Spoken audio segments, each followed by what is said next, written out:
ਸ਼੍ਰੀ ਗੁਰੂ ਅਮਰਦਾਸ ਮਹਾਰਾਜ ਜੀ ਦਾ ਜਦੋਂ ਅਸੀਂ ਜੀਵਨ ਵਾਚਦੇ ਹਾਂ ਤੇ ਆਪ ਜੀ ਦਾ ਜਿਹੜਾ ਪਰਿਵਾਰ ਹੈ, ਇਸ ਪਰਿਵਾਰ ਨੂੰ ਭੱਲਾ ਪਰਿਵਾਰ ਆਖਿਆ ਜਾਂਦਾ ਹੈ।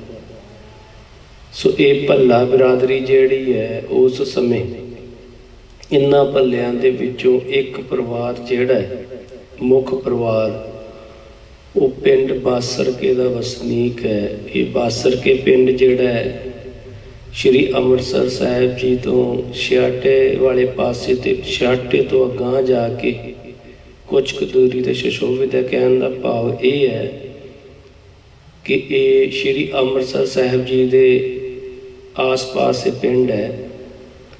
ਸੋ ਇਸ ਪਿੰਡ ਦੇ ਵਿੱਚ ਭੱਲੇ ਬਿਰਾਦਰੀ ਦੇ ਜਿਹੜੇ ਪਰਿਵਾਰ ਨੇ ਉਹ ਵਸ ਰਹੇ ਨੇ, ਇਸ ਪਿੰਡ ਦੇ ਵਸਨੀਕ ਨੇ। ਸੋ ਇਸ ਪਰਿਵਾਰ ਦੇ ਜਿਹੜੇ ਮੋਢੀ ਨੇ, ਉਸ ਵੇਲੇ ਉਹ ਬਹੁਤ ਹੀ ਉੱਗੇ ਤੇ ਪੁੱਗੇ ਵਪਾਰੀ ਨੇ।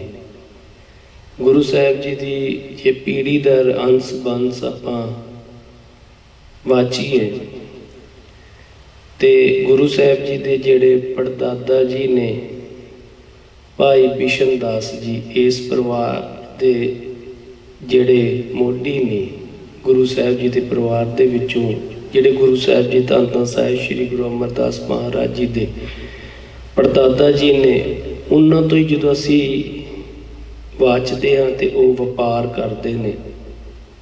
ਚੰਗਾ ਚੌਖਾ ਵਪਾਰ ਚੱਲਦਾ ਹੈ। ਭਾਈ ਬਿਸ਼ਨ ਦਾਸ ਜੀ ਦੇ ਪੁੱਤਰ ਨੇ ਭਾਈ ਹਰ ਜੀ, ਜਿਹੜੇ ਧੰਨ ਧੰਨ ਸਾਹਿਬ ਸ਼੍ਰੀ ਗੁਰੂ ਅਮਰਦਾਸ ਮਹਾਰਾਜ ਜੀ ਦੇ ਦਾਦਾ ਜੀ ਨੇ। ਹਰ ਜੀ ਦੇ ਪੁੱਤਰ ਨੇ ਬਾਬਾ ਤੇਜਭਾਨ ਜੀ, ਜਿਹੜੇ ਧੰਨ ਧੰਨ ਸਾਹਿਬ ਸ਼੍ਰੀ ਗੁਰੂ ਅਮਰਦਾਸ ਮਹਾਰਾਜ ਜੀ ਦੇ ਪਿਤਾ ਜੀ ਹਨ। ਸੋ ਗੁਰੂ ਕੇ ਪਿਆਰ ਵਾਲਿਓ, ਇਹ ਪਰਿਵਾਰ ਮੁੱਢ ਤੋਂ ਹੀ ਇਹਨਾਂ ਦਾ ਮੁੱਖ ਜਿਹੜਾ ਕਿੱਤਾ ਹੈ, ਉਸ ਵੇਲੇ ਵਪਾਰ ਹੈ ਅਤੇ ਨਾਲ ਹੀ ਕਿਰਸਾਨੀ ਵੀ ਹੈ, ਜ਼ਮੀਨ ਵੀ ਹੈ, ਵਪਾਰ ਵੀ ਕਰਦੇ ਨੇ। ਇੱਕ ਉੱਗਿਆ ਪੁੱਗਿਆ ਪਰਿਵਾਰ ਹੈ। ਸੋ ਜਦੋਂ ਬਿਰਧ ਅਵਸਥਾ ਹੁੰਦੀ ਹੈ ਭਾਈ ਬਿਸ਼ਨ ਦਾਸ ਜੀ ਹੋਣਾ ਦੀ, ਬਿਰਧ ਅਵਸਥਾ ਦੇ ਵਿੱਚ ਹੋਣ ਕਰਕੇ ਤੇ ਇਹਨਾਂ ਦੇ ਘਰੇ ਜਦੋਂ ਪੋਤਰੇ ਦਾ ਜਨਮ ਹੁੰਦਾ ਹੈ, ਭਾਈ ਹਰ ਜੀ ਦੇ ਘਰ ਬਾਬਾ ਤੇਜਭਾਨ ਜੀ ਦਾ, ਸੋ ਚਾਅ ਮਲਹਾਰਾਂ ਦੇ ਵਿੱਚ ਹੀ ਉਹਨਾਂ ਦੇ ਮਨ ਦੇ ਵਿੱਚ ਆਉਂਦੀ ਹੈ ਕਿ ਜਿਸ ਤਰ੍ਹਾਂ ਅੱਜ ਵੀ ਅਸੀਂ ਸੋਚਦੇ ਹਾਂ, ਸਾਡੇ ਜਿਹੜੇ ਦਾਦਾ ਦਾਦੀ ਨੇ, ਨਾਨਾ ਨਾਨੀ, ਉਹਨਾਂ ਨੂੰ ਚਾਅ ਹੁੰਦਾ ਕਿ ਮੇਰੇ ਹੁੰਦਿਆਂ ਜਿਹੜਾ ਮੇਰੇ ਦੋਤੇ ਦਾ, ਮੇਰੇ ਪੋਤੇ ਦਾ ਜਿਹੜਾ ਉਹ ਮੈਂ ਵਿਆਹ ਵੇਖ ਜਾਂ, ਆਨੰਦ ਕਾਰਜ ਦੇਖ ਜਾਂ। ਸੋ ਇਸ ਕਰਕੇ ਧੰਨ ਧੰਨ ਸਾਹਿਬ ਸ਼੍ਰੀ ਗੁਰੂ ਅਮਰਦਾਸ ਮਹਾਰਾਜ ਜੀ ਦੇ ਪਿਤਾ ਜੀ ਹੋਣਾ ਦਾ ਜਿਹੜਾ ਆਨੰਦ ਕਾਰਜ ਸੀ, ਉਹ ਛੋਟੀ ਉਮਰੇ ਹੋ ਗਿਆ। ਤਕਰੀਬਨ ਇਤਿਹਾਸਕਾਰ ਲਿਖਦੇ ਨੇ ਕਿ 12 ਜਾਂ 13 ਸਾਲ ਦੀ ਆਯੂ ਸੀ ਜਦੋਂ ਬਾਬਾ ਤੇਜਭਾਨ ਜੀ ਦਾ ਆਨੰਦ ਕਾਰਜ ਹੋ ਗਿਆ, ਵਿਆਹ ਹੋ ਗਿਆ। ਇਹ ਮੈਂ ਬੇਨਤੀ ਆਪ ਜੀ ਨੇ ਇਸ ਕਰਕੇ ਕਰ ਰਿਹਾ ਕਿਉਂਕਿ ਇਸ ਗੱਲ ਦਾ ਅਸਰ ਅਗਾਂਹ ਜਾ ਕੇ ਇਤਿਹਾਸਕ ਪਹਿਲੂ ਤੋਂ ਜੀਵਨ ਦੇ ਵਿੱਚ ਇੱਕ ਜਿਹੜਾ ਉਹ ਲਾ ਚੜਾਅ ਹੁੰਦਾ ਹੈ। ਸੋ ਬਿਰਧ ਅਵਸਥਾ ਦੇ ਵਿੱਚ ਭਾਈ ਬਿਸ਼ਨ ਦਾਸ ਜੀ ਅਕਾਲ ਚਲਾਣਾ ਕਰ ਜਾਂਦੇ ਨੇ। ਅਕਾਲ ਚਲਾਣਾ ਕਰਨ ਤੋਂ ਬਾਅਦ ਉਹਨਾਂ ਦਾ ਸਾਰਾ ਜਿਹੜੇ ਅੰਤਮ ਕ੍ਰਿਆ ਸਾਧੀਆਂ ਜਾਂਦੀਆਂ ਨੇ ਤੇ ਉਹਨਾਂ ਦੇ ਜਿਹੜੇ ਪੁੱਤਰ ਨੇ ਭਾਈ ਹਰ ਜੀ, ਜਿਹੜੇ ਦਾਦਾ ਜੀ ਨੇ ਧੰਨ ਧੰਨ ਸਾਹਿਬ ਸ਼੍ਰੀ ਗੁਰੂ ਅਮਰਦਾਸ ਮਹਾਰਾਜ ਜੀ ਦੇ, ਉਹ ਉਹਨਾਂ ਦੀਆਂ ਅਸਥੀਆਂ ਨੂੰ ਲੈ ਕੇ ਤੇ ਹਰਿਦੁਆਰ ਜਾਂਦੇ ਨੇ ਵਿਸਰਜਨ ਕਰਨ। ਤੇ ਹਜੇ ਬਾਬਾ ਤੇਜਭਾਨ ਦੀ ਆਯੂ, ਭਾਵੇਂ ਆਨੰਦ ਕਾਰਜ ਹੋ ਗਿਆ ਪਰ ਆਯੂ ਛੋਟੀ ਹੈ, ਉਹ ਘਰੇ ਨੇ।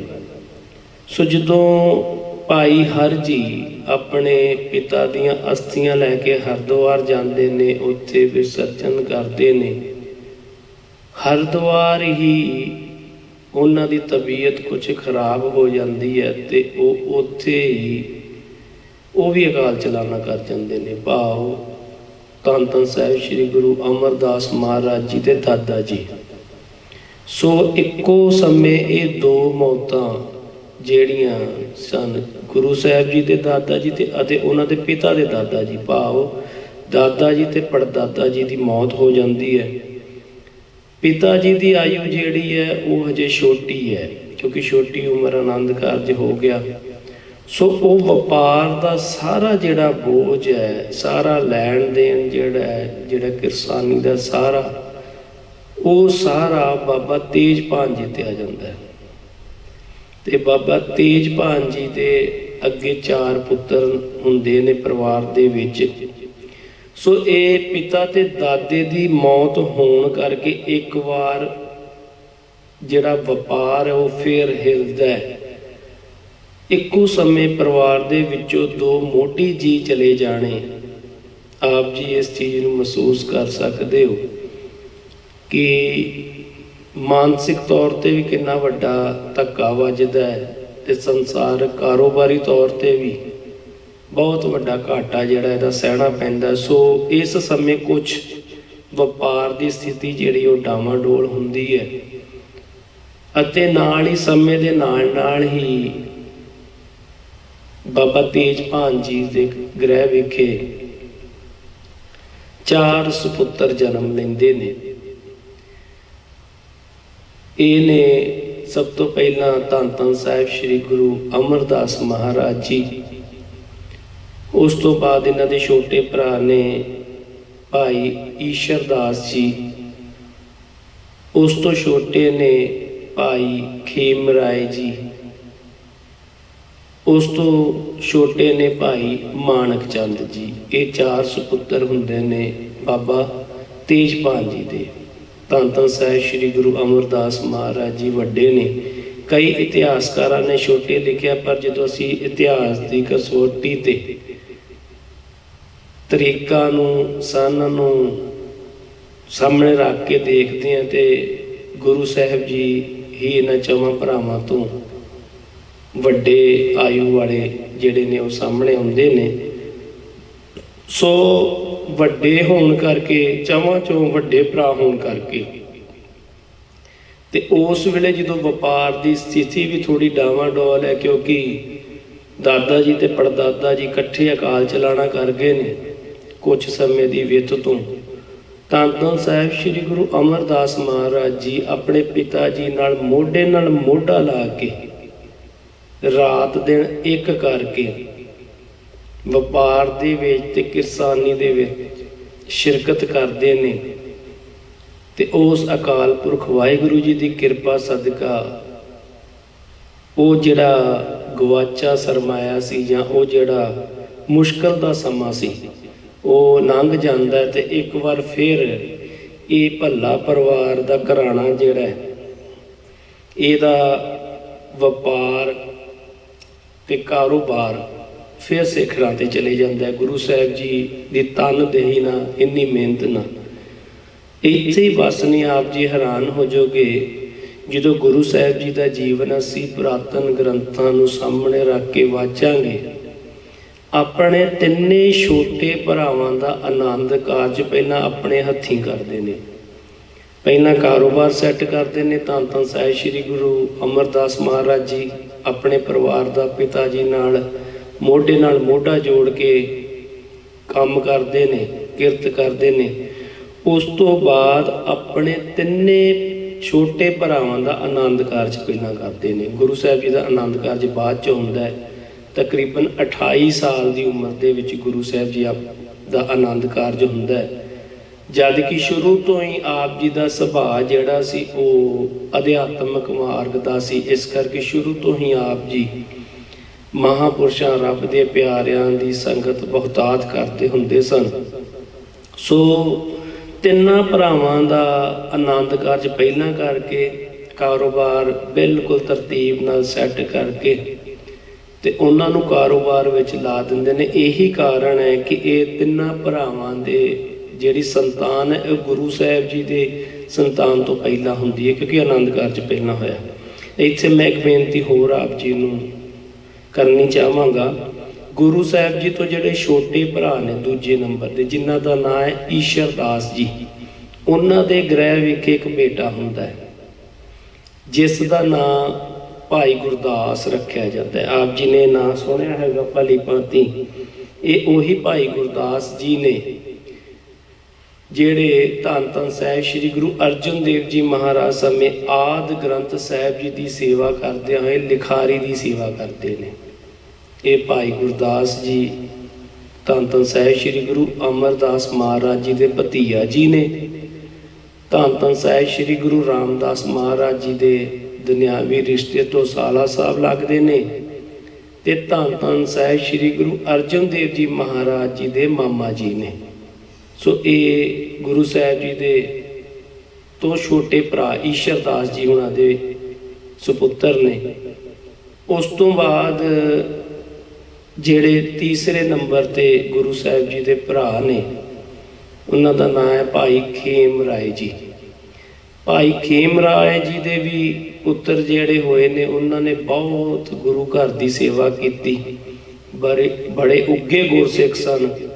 ਬੜਾ ਉਹਨਾਂ ਨੇ ਸਿੱਖੀ ਦਾ ਪ੍ਰਚਾਰ ਵੀ ਕੀਤਾ, ਇੱਥੋਂ ਤੱਕ ਕਿ ਜਦੋਂ ਦੂਸਰੇ ਪਾਤਸ਼ਾਹ ਗੁਰੂ ਮਹਾਰਾਜ ਜੀ ਸਾਹਿਬ ਜੀ ਦੇ ਹੁਕਮ ਸਦਕਾ ਤੀਸਰੇ ਪਾਤਸ਼ਾਹ ਗੁਰੂ ਮਹਾਰਾਜ ਜੀ ਨੇ ਸ਼੍ਰੀ ਗੋਇੰਦਵਾਲ ਸਾਹਿਬ ਨਗਰ ਵਸਾਉਣਾ ਕੀਤਾ, ਉਸ ਸਮੇਂ ਹਕੀਮਪੁਰ ਵਾਲੀ ਪਾਸੇ ਜਾ ਕੇ ਉਹਨਾਂ ਨੇ ਲੱਕੜ ਦਾ ਜਿਹੜਾ ਵਪਾਰ ਕਰਦਿਆਂ ਹੋਇਆ ਉਹ ਸਾਰੀ ਲੱਕੜ ਜਿਹੜੀ ਸੀ ਉਹਨਾਂ ਨੇ ਲਿਆ ਕੇ ਤੇ ਗੋਇੰਦਵਾਲ ਸਾਹਿਬ ਪਹੁੰਚਾਈ ਸੀ।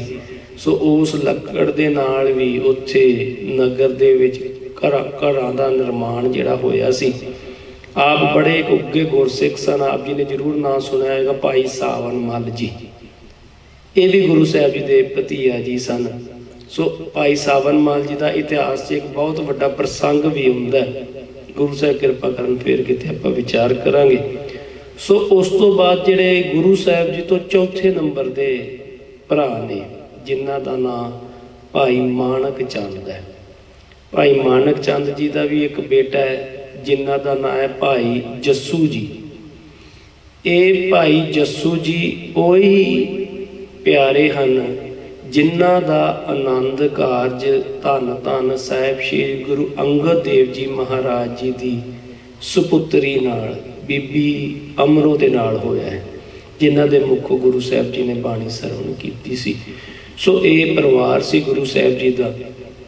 ਉਸ ਉਪਰੰਤ ਗੁਰੂ ਸਾਹਿਬ ਜੀ ਤਕਰੀਬਨ 28 ਸਾਲਾਂ ਦੀ ਆਯੂ ਦੇ ਵਿੱਚ ਆਣ ਕੇ ਇਹ ਸਾਰਾ ਪਰਿਵਾਰ ਜ਼ੋਰ ਦਿੰਦਾ ਹੈ ਕਿ ਆਪ ਜੀ ਨੂੰ ਵੀ ਗ੍ਰਸਤ ਧਾਰਨ ਕਰਨਾ ਚਾਹੀਦਾ ਹੈ, ਆਨੰਦ ਕਾਰਜ ਕਰਨਾ ਚਾਹੀਦਾ। ਇਹਨਾਂ ਸਾਰਿਆਂ ਦੇ ਜ਼ੋਰ ਦੇਣ ਤੇ ਗੁਰੂ ਸਾਹਿਬ ਜੀ ਮੰਨ ਜਾਂਦੇ ਨੇ। ਗੁਰੂ ਸਾਹਿਬ ਜੀ ਦਾ ਆਨੰਦ ਕਾਰਜ ਮਾਤਾ ਮਨਸਾ ਦੇ ਨਾਲ ਹੁੰਦਾ ਹੈ। ਸੋ ਗੁਰੂ ਸਾਹਿਬ ਜੀ ਦੇ ਗ੍ਰਹਿ ਵਿਖੇ ਵੀ 4 ਬੱਚੇ ਸੰਤਾਨ ਉਪਜਦੇ ਨੇ, ਜਿਨ੍ਹਾਂ ਵਿੱਚ ਬੀਬੀ ਦਾਨੀ ਜੀ ਸਭ ਤੋਂ ਵੱਡੇ ਨੇ।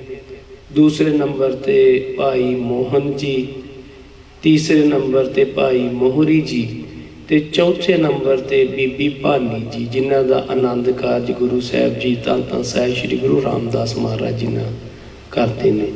ਸੋ ਇਹ ਗੁਰੂ ਸਾਹਿਬ ਜੀ ਦਾ ਪਰਿਵਾਰਕ ਪਿਛੋਕੜ ਹੈ। ਸੋ ਜਦੋਂ ਘਰ ਪਰਿਵਾਰ ਦਾ ਕਾਰੋਬਾਰ ਗੁਰੂ ਸਾਹਿਬ ਜੀ ਬਿਲਕੁਲ ਸਹੀ ਕਰ ਦਿੰਦੇ ਨੇ, ਵਪਾਰ ਨੂੰ ਬਹੁਤ ਉੱਪਰ ਚੁੱਕਦੇ ਨੇ, ਤੇ ਬਾਅਦ ਵਿੱਚ ਉਹ ਵਪਾਰ ਜਿਹੜਾ ਆਪਣੇ ਭਰਾਵਾਂ ਦੇ ਹੱਥਾਂ ਵਿੱਚ ਦੇ ਦਿੰਦੇ ਨੇ। ਸਾਰਾ ਲੈਣ ਦੇਣ ਸਭ ਕੁਝ ਇਹ 3 ਭਰਾ ਸਾਂਭਦੇ ਨੇ। ਤੇ ਉਸ ਤੋਂ ਬਾਅਦ ਗੁਰੂ ਸਾਹਿਬ ਜੀ ਆਪਣਾ ਬਹੁਤ ਜ਼ਿਆਦਾ ਸਮਾਂ ਜਿਹੜਾ ਧਰਮ ਅਰਥ ਕਰਮਾਂ ਦੇ ਵਿੱਚ, ਕਿਰਤ ਵਿੱਚ ਲਾਉਂਦੇ ਨੇ। ਬਹੁਤ ਜ਼ਿਆਦਾ ਆਪਣੇ ਧਰਮ ਨੂੰ ਅਧਿਆਤਮਿਕਤਾ ਦੇ ਵਾਲੇ ਪਾਸੇ, ਰਸਤੇ ਵਾਲੇ ਪਾਸੇ ਗੁਰੂ ਸਾਹਿਬ ਜੀ ਪੂਰਨ ਤੌਰ ਤੇ ਇਸ ਪਾਸੇ ਤੁਰਦੇ ਨੇ, ਪਰਮਾਤਮਾ ਦੀ ਭਗਤੀ ਵਾਲੇ ਪਾਸੇ। ਇਸੇ ਕਰਕੇ ਜਦੋਂ ਆਪ ਜੀ ਗੁਰੂ ਸਾਹਿਬ ਜੀ ਦੇ ਜੀਵਨ ਦੇ ਦਰਸ਼ਨ ਕਰੋਗੇ ਤੇ ਉਸ ਪਰਮਾਤਮਾ ਦੀ ਪ੍ਰਾਪਤੀ ਵਾਸਤੇ ਆਪ ਜੀ ਨੂੰ ਜਿੱਥੋਂ ਵੀ ਕਿਤੋਂ ਦੱਸ ਪੈਂਦੀ ਹੈ, ਆਪ ਜੀ ਉਹਨਾਂ ਪਰਮਾਤਮਾ ਦੇ ਪਿਆਰਿਆਂ ਦੇ ਦਰਸ਼ਨ ਕਰਨ ਜਾਂਦੇ ਨੇ। ਤਕਰੀਬਨ ਇਤਿਹਾਸ 'ਚ ਲਿਖਿਆ ਮਿਲਦਾ ਹੈ ਕਿ 21 ਵਾਰ ਧੰਨ ਧੰਨ ਸਾਹਿਬ ਸ੍ਰੀ ਗੁਰੂ ਅਮਰਦਾਸ ਮਹਾਰਾਜ ਜੀ ਜਿਹੜੇ ਨੇ ਹਰਿਦੁਆਰ ਜਾਂਦੇ ਨੇ ਤੇ ਉਹਨਾਂ ਧਰਮ ਸਥਾਨਾਂ ਤੇ ਜਾ ਕੇ ਧਰਮ ਦੇ ਕਰਮਕਾਂਡ ਵੀ ਕਰਦੇ ਨੇ, ਗੰਗਾ 'ਚ ਇਸ਼ਨਾਨ ਵੀ ਕਰਦੇ ਨੇ। ਇਹ ਸਾਰਾ ਵੇਰਵਾ ਜਿਹੜਾ ਹੈ ਇਹ ਧੰਨ ਧੰਨ ਸਾਹਿਬ ਸ੍ਰੀ ਗੁਰੂ ਅਮਰਦਾਸ ਮਹਾਰਾਜ ਜੀ ਦਾ ਗੁਰੂ ਘਰ ਆਉਣ ਤੋਂ ਪਹਿਲਾਂ ਦਾ ਹੈ। ਪਰ ਇਹ ਗੱਲ ਦੱਸਦਾ ਹੈ ਕਿ ਉਹਨਾਂ ਦੇ ਮਨ ਦੇ ਵਿੱਚ ਕਿੰਨੀ ਤੀਬਰਤਾ ਭਰੀ ਸੀ, ਇੱਛਾ ਭਰੀ ਸੀ ਕਿ ਪਰਮਾਤਮਾ ਦੀ ਭਗਤੀ ਵਾਲੇ ਪਾਸੇ, ਪਰਮਾਤਮਾ ਦੀ ਪ੍ਰਾਪਤੀ ਵਾਲੇ ਪਾਸੇ ਪਰਮਾਤਮਾ ਕਿਰਪਾ ਕਰ ਦੇਣ, ਉਹਨਾਂ ਦੀ ਝੋਲੀ ਦੇ ਵਿੱਚ ਪਰਮਾਤਮਾ ਦਾ ਨਾਮ ਰਸ ਅੰਮ੍ਰਿਤ ਜਿਹੜਾ ਪਾ ਦੇਣ। ਸੋ ਇੱਕ ਸਮੇਂ ਦੀ ਘਟਨਾ ਵੀ ਵਾਪਰਦੀ। ਆਪ ਜੀ ਬੜੇ ਸੂਝਵਾਨ ਸਰੋਤੇ ਹੋ। ਗੁਰੂ ਸਾਹਿਬ ਜੀ, ਕਈ ਇਤਿਹਾਸਕਾਰਾਂ ਦਾ ਇਹ ਮੰਨਣਾ ਹੈ ਕਿ ਇਹ ਅਖੀਰੀ ਵਾਰ ਜਦੋਂ ਗੁਰੂ ਸਾਹਿਬ ਜੀ ਹਰਿਦੁਆਰ ਜਾ ਰਹੇ ਨੇ ਧਰਮ ਸਥਾਨਾਂ ਤੇ ਗੰਗਾ ਦੇ ਵਿੱਚ ਇਸ਼ਨਾਨ ਕਰਨ, ਉਦੋਂ ਦੀ ਘਟਨਾ ਹੈ। ਇਹ ਘਟਦੀ ਹੈ। ਇੱਕ ਰੱਬ ਦੇ ਪਿਆਰੇ ਪੰਡਤ ਨਾ, ਕਈਆਂ ਨੇ ਉਹਨਾਂ ਨੂੰ ਬ੍ਰਹਮ ਗਿਆਨ ਦੀ ਅਵਸਥਾ ਵੀ ਦੱਸਿਆ ਤੇ ਕਈਆਂ ਨੇ ਬ੍ਰਹਮਚਾਰੀ ਵੀ ਲਿਖਿਆ। ਉਹਨਾਂ ਦੀ ਸੰਗਤ ਹੁੰਦੀ ਹੈ, ਪਰਮਾਤਮਾ ਦੀਆਂ ਗੱਲਾਂ ਜਦੋਂ ਸਾਂਝ ਪਾਉਂਦੀਆਂ ਨੇ, ਆਉਂਦੇ ਜਾਂਦੇ ਇੰਨਾ ਪਿਆਰ ਪੈ ਜਾਂਦਾ ਹੈ ਕਿ ਉਹ ਬ੍ਰਹਮਚਾਰੀ ਗੁਰੂ ਸਾਹਿਬ ਜੀ ਦੇ ਕਾਫੀ ਨੇੜੇ ਆ ਜਾਂਦੇ ਨੇ ਤੇ ਗੁਰੂ ਸਾਹਿਬ ਜੀ ਉਹਨਾਂ ਨੂੰ ਹਰਿਦੁਆਰ ਤੋਂ ਦਰਸ਼ਨ ਮੇਲੇ ਕਰਾ ਕੇ ਵਾਪਸ ਆਉਂਦੇ ਆਪਣੇ ਘਰੇ ਲੈ ਆਉਂਦੇ ਨੇ। ਜਦੋਂ ਘਰੇ ਲਿਆਉਂਦੇ ਨੇ, ਘਰੇ ਲਿਆ ਕੇ ਉਹਨਾਂ ਦੀ ਸੇਵਾ ਪਾਣੀ ਕਰਦੇ ਨੇ ਤੇ ਜਦੋਂ ਪ੍ਰਸ਼ਾਦਾ ਛਕਾਉਣ ਲੱਗਦੇ ਨੇ ਤੇ ਉਹ ਬ੍ਰਹਮਚਾਰੀ ਪੁੱਛਦੇ ਨੇ ਕਿ ਤੁਹਾਡਾ ਗੁਰੂ ਕੌਣ ਹੈ, ਤੁਸੀਂ ਗੁਰੂ ਦੀਖਿਆ ਕਿਹਦੇ ਕੋਲ ਲਈ ਹੈ? ਤੇ ਗੁਰੂ ਸਾਹਿਬ ਜੀ ਕਹਿੰਦੇ ਨੇ ਕਿ ਹਜੇ ਤੱਕ ਇਸ ਪਾਸੇ ਮੈਂ ਗਿਆ ਨਹੀਂ, ਨਾ ਮੈਂ ਕੋਈ ਗੁਰੂ ਧਾਰਨ ਕੀਤਾ, ਕਿਉਂਕਿ ਮੈਨੂੰ ਹਜੇ ਤੱਕ ਪੂਰਨ ਗੁਰੂ, ਐਸਾ ਗੁਰੂ ਨਹੀਂ ਮਿਲਿਆ ਜਿਹਨੂੰ ਮਿਲ ਕੇ ਮਨ ਦੇ ਵਿੱਚ ਹੋਏ ਆਨੰਦਾ, ਜਿਹਨੂੰ ਵੇਖ ਕੇ, ਜਿਹਨੂੰ ਮਿਲ ਕੇ, ਜਿਹਦੇ ਸ਼ਬਦ ਸੁਣ ਕੇ ਮਨ ਦੇ ਵਿੱਚ ਰਸ ਆਨੰਦ ਖੇੜਾ ਆ ਜੇ। ਇਸ ਕਰਕੇ ਮੈਂ ਹਜੇ ਤੱਕ ਗੁਰੂ ਧਾਰਨ ਨਹੀਂ ਕੀਤਾ। ਉਸੇ ਵੇਲੇ ਉਹ ਬ੍ਰਹਮਚਾਰੀ ਜਿਹੜਾ ਉਹ ਕ੍ਰੋਧਿਤ ਹੋ ਜਾਂਦਾ ਤੇ ਪ੍ਰਸ਼ਾਦੇ ਵਾਲਾ ਥਾਲ ਇੱਕ ਪਾਸੇ ਕਰ ਦਿੰਦਾ ਹੈ। ਤੋ ਕਹਿੰਦਾ ਕਿ ਤੂੰ ਮੇਰਾ ਧਰਮ ਭ੍ਰਿਸ਼ਟ ਕਰ ਦਿੱਤਾ, ਕਿ ਮੈਂ ਇੰਨੇ ਦਿਨ ਹੋ ਗਏ ਤੇਰੇ ਨਾਲ ਵਿਚਰ ਰਿਹਾ ਤੇ ਤੂੰ ਹਜੇ ਤੱਕ ਗੁਰੂ ਵਾਲਾ ਨਹੀਂ ਹੈ ਤੇ ਨਿਗੋਰੇ ਦੇ ਹੱਥੋਂ ਪ੍ਰਸ਼ਾਦਾ ਬਾਣੀ ਛਕਣਾ ਵੀ ਪਾਪ ਹੈ। ਸੋ ਤੇਰਾ ਤੇ ਧਰਮ ਭ੍ਰਿਸ਼ਟ ਹੈ ਹੀ ਹੈ, ਤੂੰ ਮੇਰਾ ਧਰਮ ਵੀ ਭ੍ਰਿਸ਼ਟ ਕਰਤਾ। ਇਹ ਗੱਲ ਗੁਰੂ ਸਾਹਿਬ ਜੀ ਦੇ ਹਿਰਦੇ 'ਚ ਬਹੁਤ ਵੱਜਦੀ ਹੈ ਕਿ ਜੇ ਇੰਨੇ ਸਾਲ ਧਰਮ ਸਥਾਨ ਤੇ ਜਾਂਦਿਆਂ, ਇੰਨੇ ਸਾਲ ਤਕਰੀਬਨ 21 ਵਾਰੀ ਲਿਖਿਆ ਹੈ ਇਤਿਹਾਸਕਾਰਾਂ ਨੇ, ਇੰਨੀ ਵਾਰਾਂ ਗੰਗਾ ਦੇ ਵਿੱਚ ਨਹਾਤਿਆਂ ਵੀ ਮੇਰਾ ਧਰਮ ਭ੍ਰਿਸ਼ਟ ਹੀ ਹੈ, ਮੇਰਾ ਧਰਮ ਅਜੇ ਸਫਲ ਨਹੀਂ ਹੋਇਆ। ਤੇ ਇਹਦਾ ਮਤਲਬ ਇਹ ਹੈ ਕਿ ਇੰਨੇ ਸਾਲਾਂ ਤੋਂ ਕੀਤੀ ਜਿਹੜੀ ਮੇਰੀ ਤਪ ਤਪੱਸਿਆ ਹੈ ਉਹ ਸਾਰੀ ਨਿਸ਼ਫਲ ਹੈ। ਸੋ ਇਹ ਜਿਹੜੇ ਸ਼ਬਦ ਨੇ ਗੁਰੂ ਸਾਹਿਬ ਜੀ ਨੂੰ ਬਹੁਤ ਸੋਚਣ ਤੇ ਮਜਬੂਰ ਕਰਦੇ ਨੇ ਤੇ ਅਹਿਸਾਸ ਹੁੰਦਾ, ਪਰ ਪੂਰਨ ਗੁਰੂ ਦੇ ਦਰਸ਼ਨ ਨਾ ਹੋਣ ਕਰਕੇ, ਮਿਲਾਪ ਨਾ ਹੋਣ ਕਰਕੇ ਹਜੇ ਤੱਕ ਗੁਰੂ ਧਾਰਨ ਨਹੀਂ ਕੀਤਾ। ਸੋ ਉਸੇ ਸਮੇਂ ਦੀ ਗੱਲ ਹੈ ਕਿ ਇਹ ਸ਼ਬਦ ਜਦੋਂ ਵਿੰਨ੍ਹਦੇ ਨੇ, ਹਿਰਦੇ ਨੂੰ ਵਲੂੰਧਰਦੇ ਨੇ ਤੇ ਗੁਰੂ ਸਾਹਿਬ ਜੀ ਨੂੰ ਕਈ ਰਾਤਾਂ ਤੱਕ ਇਹ ਸ਼ਬਦ ਕੰਨਾਂ ਦੇ ਵਿੱਚ ਗੂੰਜਦੇ ਨੇ ਤੇ ਨੀਂਦ ਨਹੀਂ ਆਉਂਦੀ। ਸੋ ਇਸੇ ਤਰੀਕੇ ਨਾਲ ਹੀ ਇੱਕ ਰਾਤ ਜਦੋਂ ਗੁਰੂ ਸਾਹਿਬ ਜੀ ਲੰਮੇ ਪਏ ਨੇ, ਅੰਮ੍ਰਿਤ ਵੇਲਾ ਹੈ, ਹੋ ਸਕਦਾ ਉੱਠ ਕੇ ਬੈਠੇ ਵੀ ਹੋਣ ਜਾਂ ਕੋਈ ਆਪਣਾ ਧਰਮ ਦਾ ਕਰਮਕਾਂਡ ਵੀ ਕਰਦੇ ਹੋਣ, ਤੇ ਅੰਮ੍ਰਿਤ ਵੇਲੇ ਅੰਮ੍ਰਿਤ ਰੂਪੀ ਅਮਰੋ, ਬੀਬੀ ਅਮਰੋ ਜੀ ਦੇ ਮੁਖੋਂ ਉਚਾਰਨ ਕੀਤੀ ਬਾਣੀ ਦੀਆਂ ਪੰਕਤੀਆਂ ਗੁਰੂ ਸਾਹਿਬ ਜੀ ਦੇ ਕੰਨਾਂ ਦੇ ਵਿੱਚ ਪੈਂਦੀਆਂ ਨੇ। ਗੁਰੂ ਕੇ ਪਿਆਰ ਵਾਲਿਓ, ਇੱਥੇ ਇਹ ਗੱਲ ਨਹੀਂ ਕਹਿ ਸਕਦੇ ਕਿ ਇਹ ਬਾਣੀ ਉਹਨਾਂ ਨੇ ਪਹਿਲੀ ਵਾਰ ਸੁਣੀ ਹੋਵੇ, ਪਰ ਇੱਥੇ ਕਹਿ ਸਕਦੇ ਹਾਂ ਕਿ ਪਹਿਲਾਂ ਵੀ ਸੁਣੀ ਹੋਵੇ, ਪਰ ਇੰਨੇ ਧਿਆਨ ਨਾਲ ਨਾ ਸੁਣੀ ਹੋਵੇ ਕਿਉਂਕਿ ਕਦੀ ਸੱਟ ਹੀ ਨਹੀਂ ਸੀ ਵੱਜੀ ਹਿਰਦੇ 'ਚ। ਅੱਜ ਉਸ ਬ੍ਰਹਮਚਾਰੀ ਦੇ ਜਿਹੜੇ ਸ਼ਬਦ ਸੀ ਉਹ ਹਿਰਦੇ ਨੂੰ ਵਿੰਨ ਕੇ ਚਲੇ ਗਏ ਸੀ।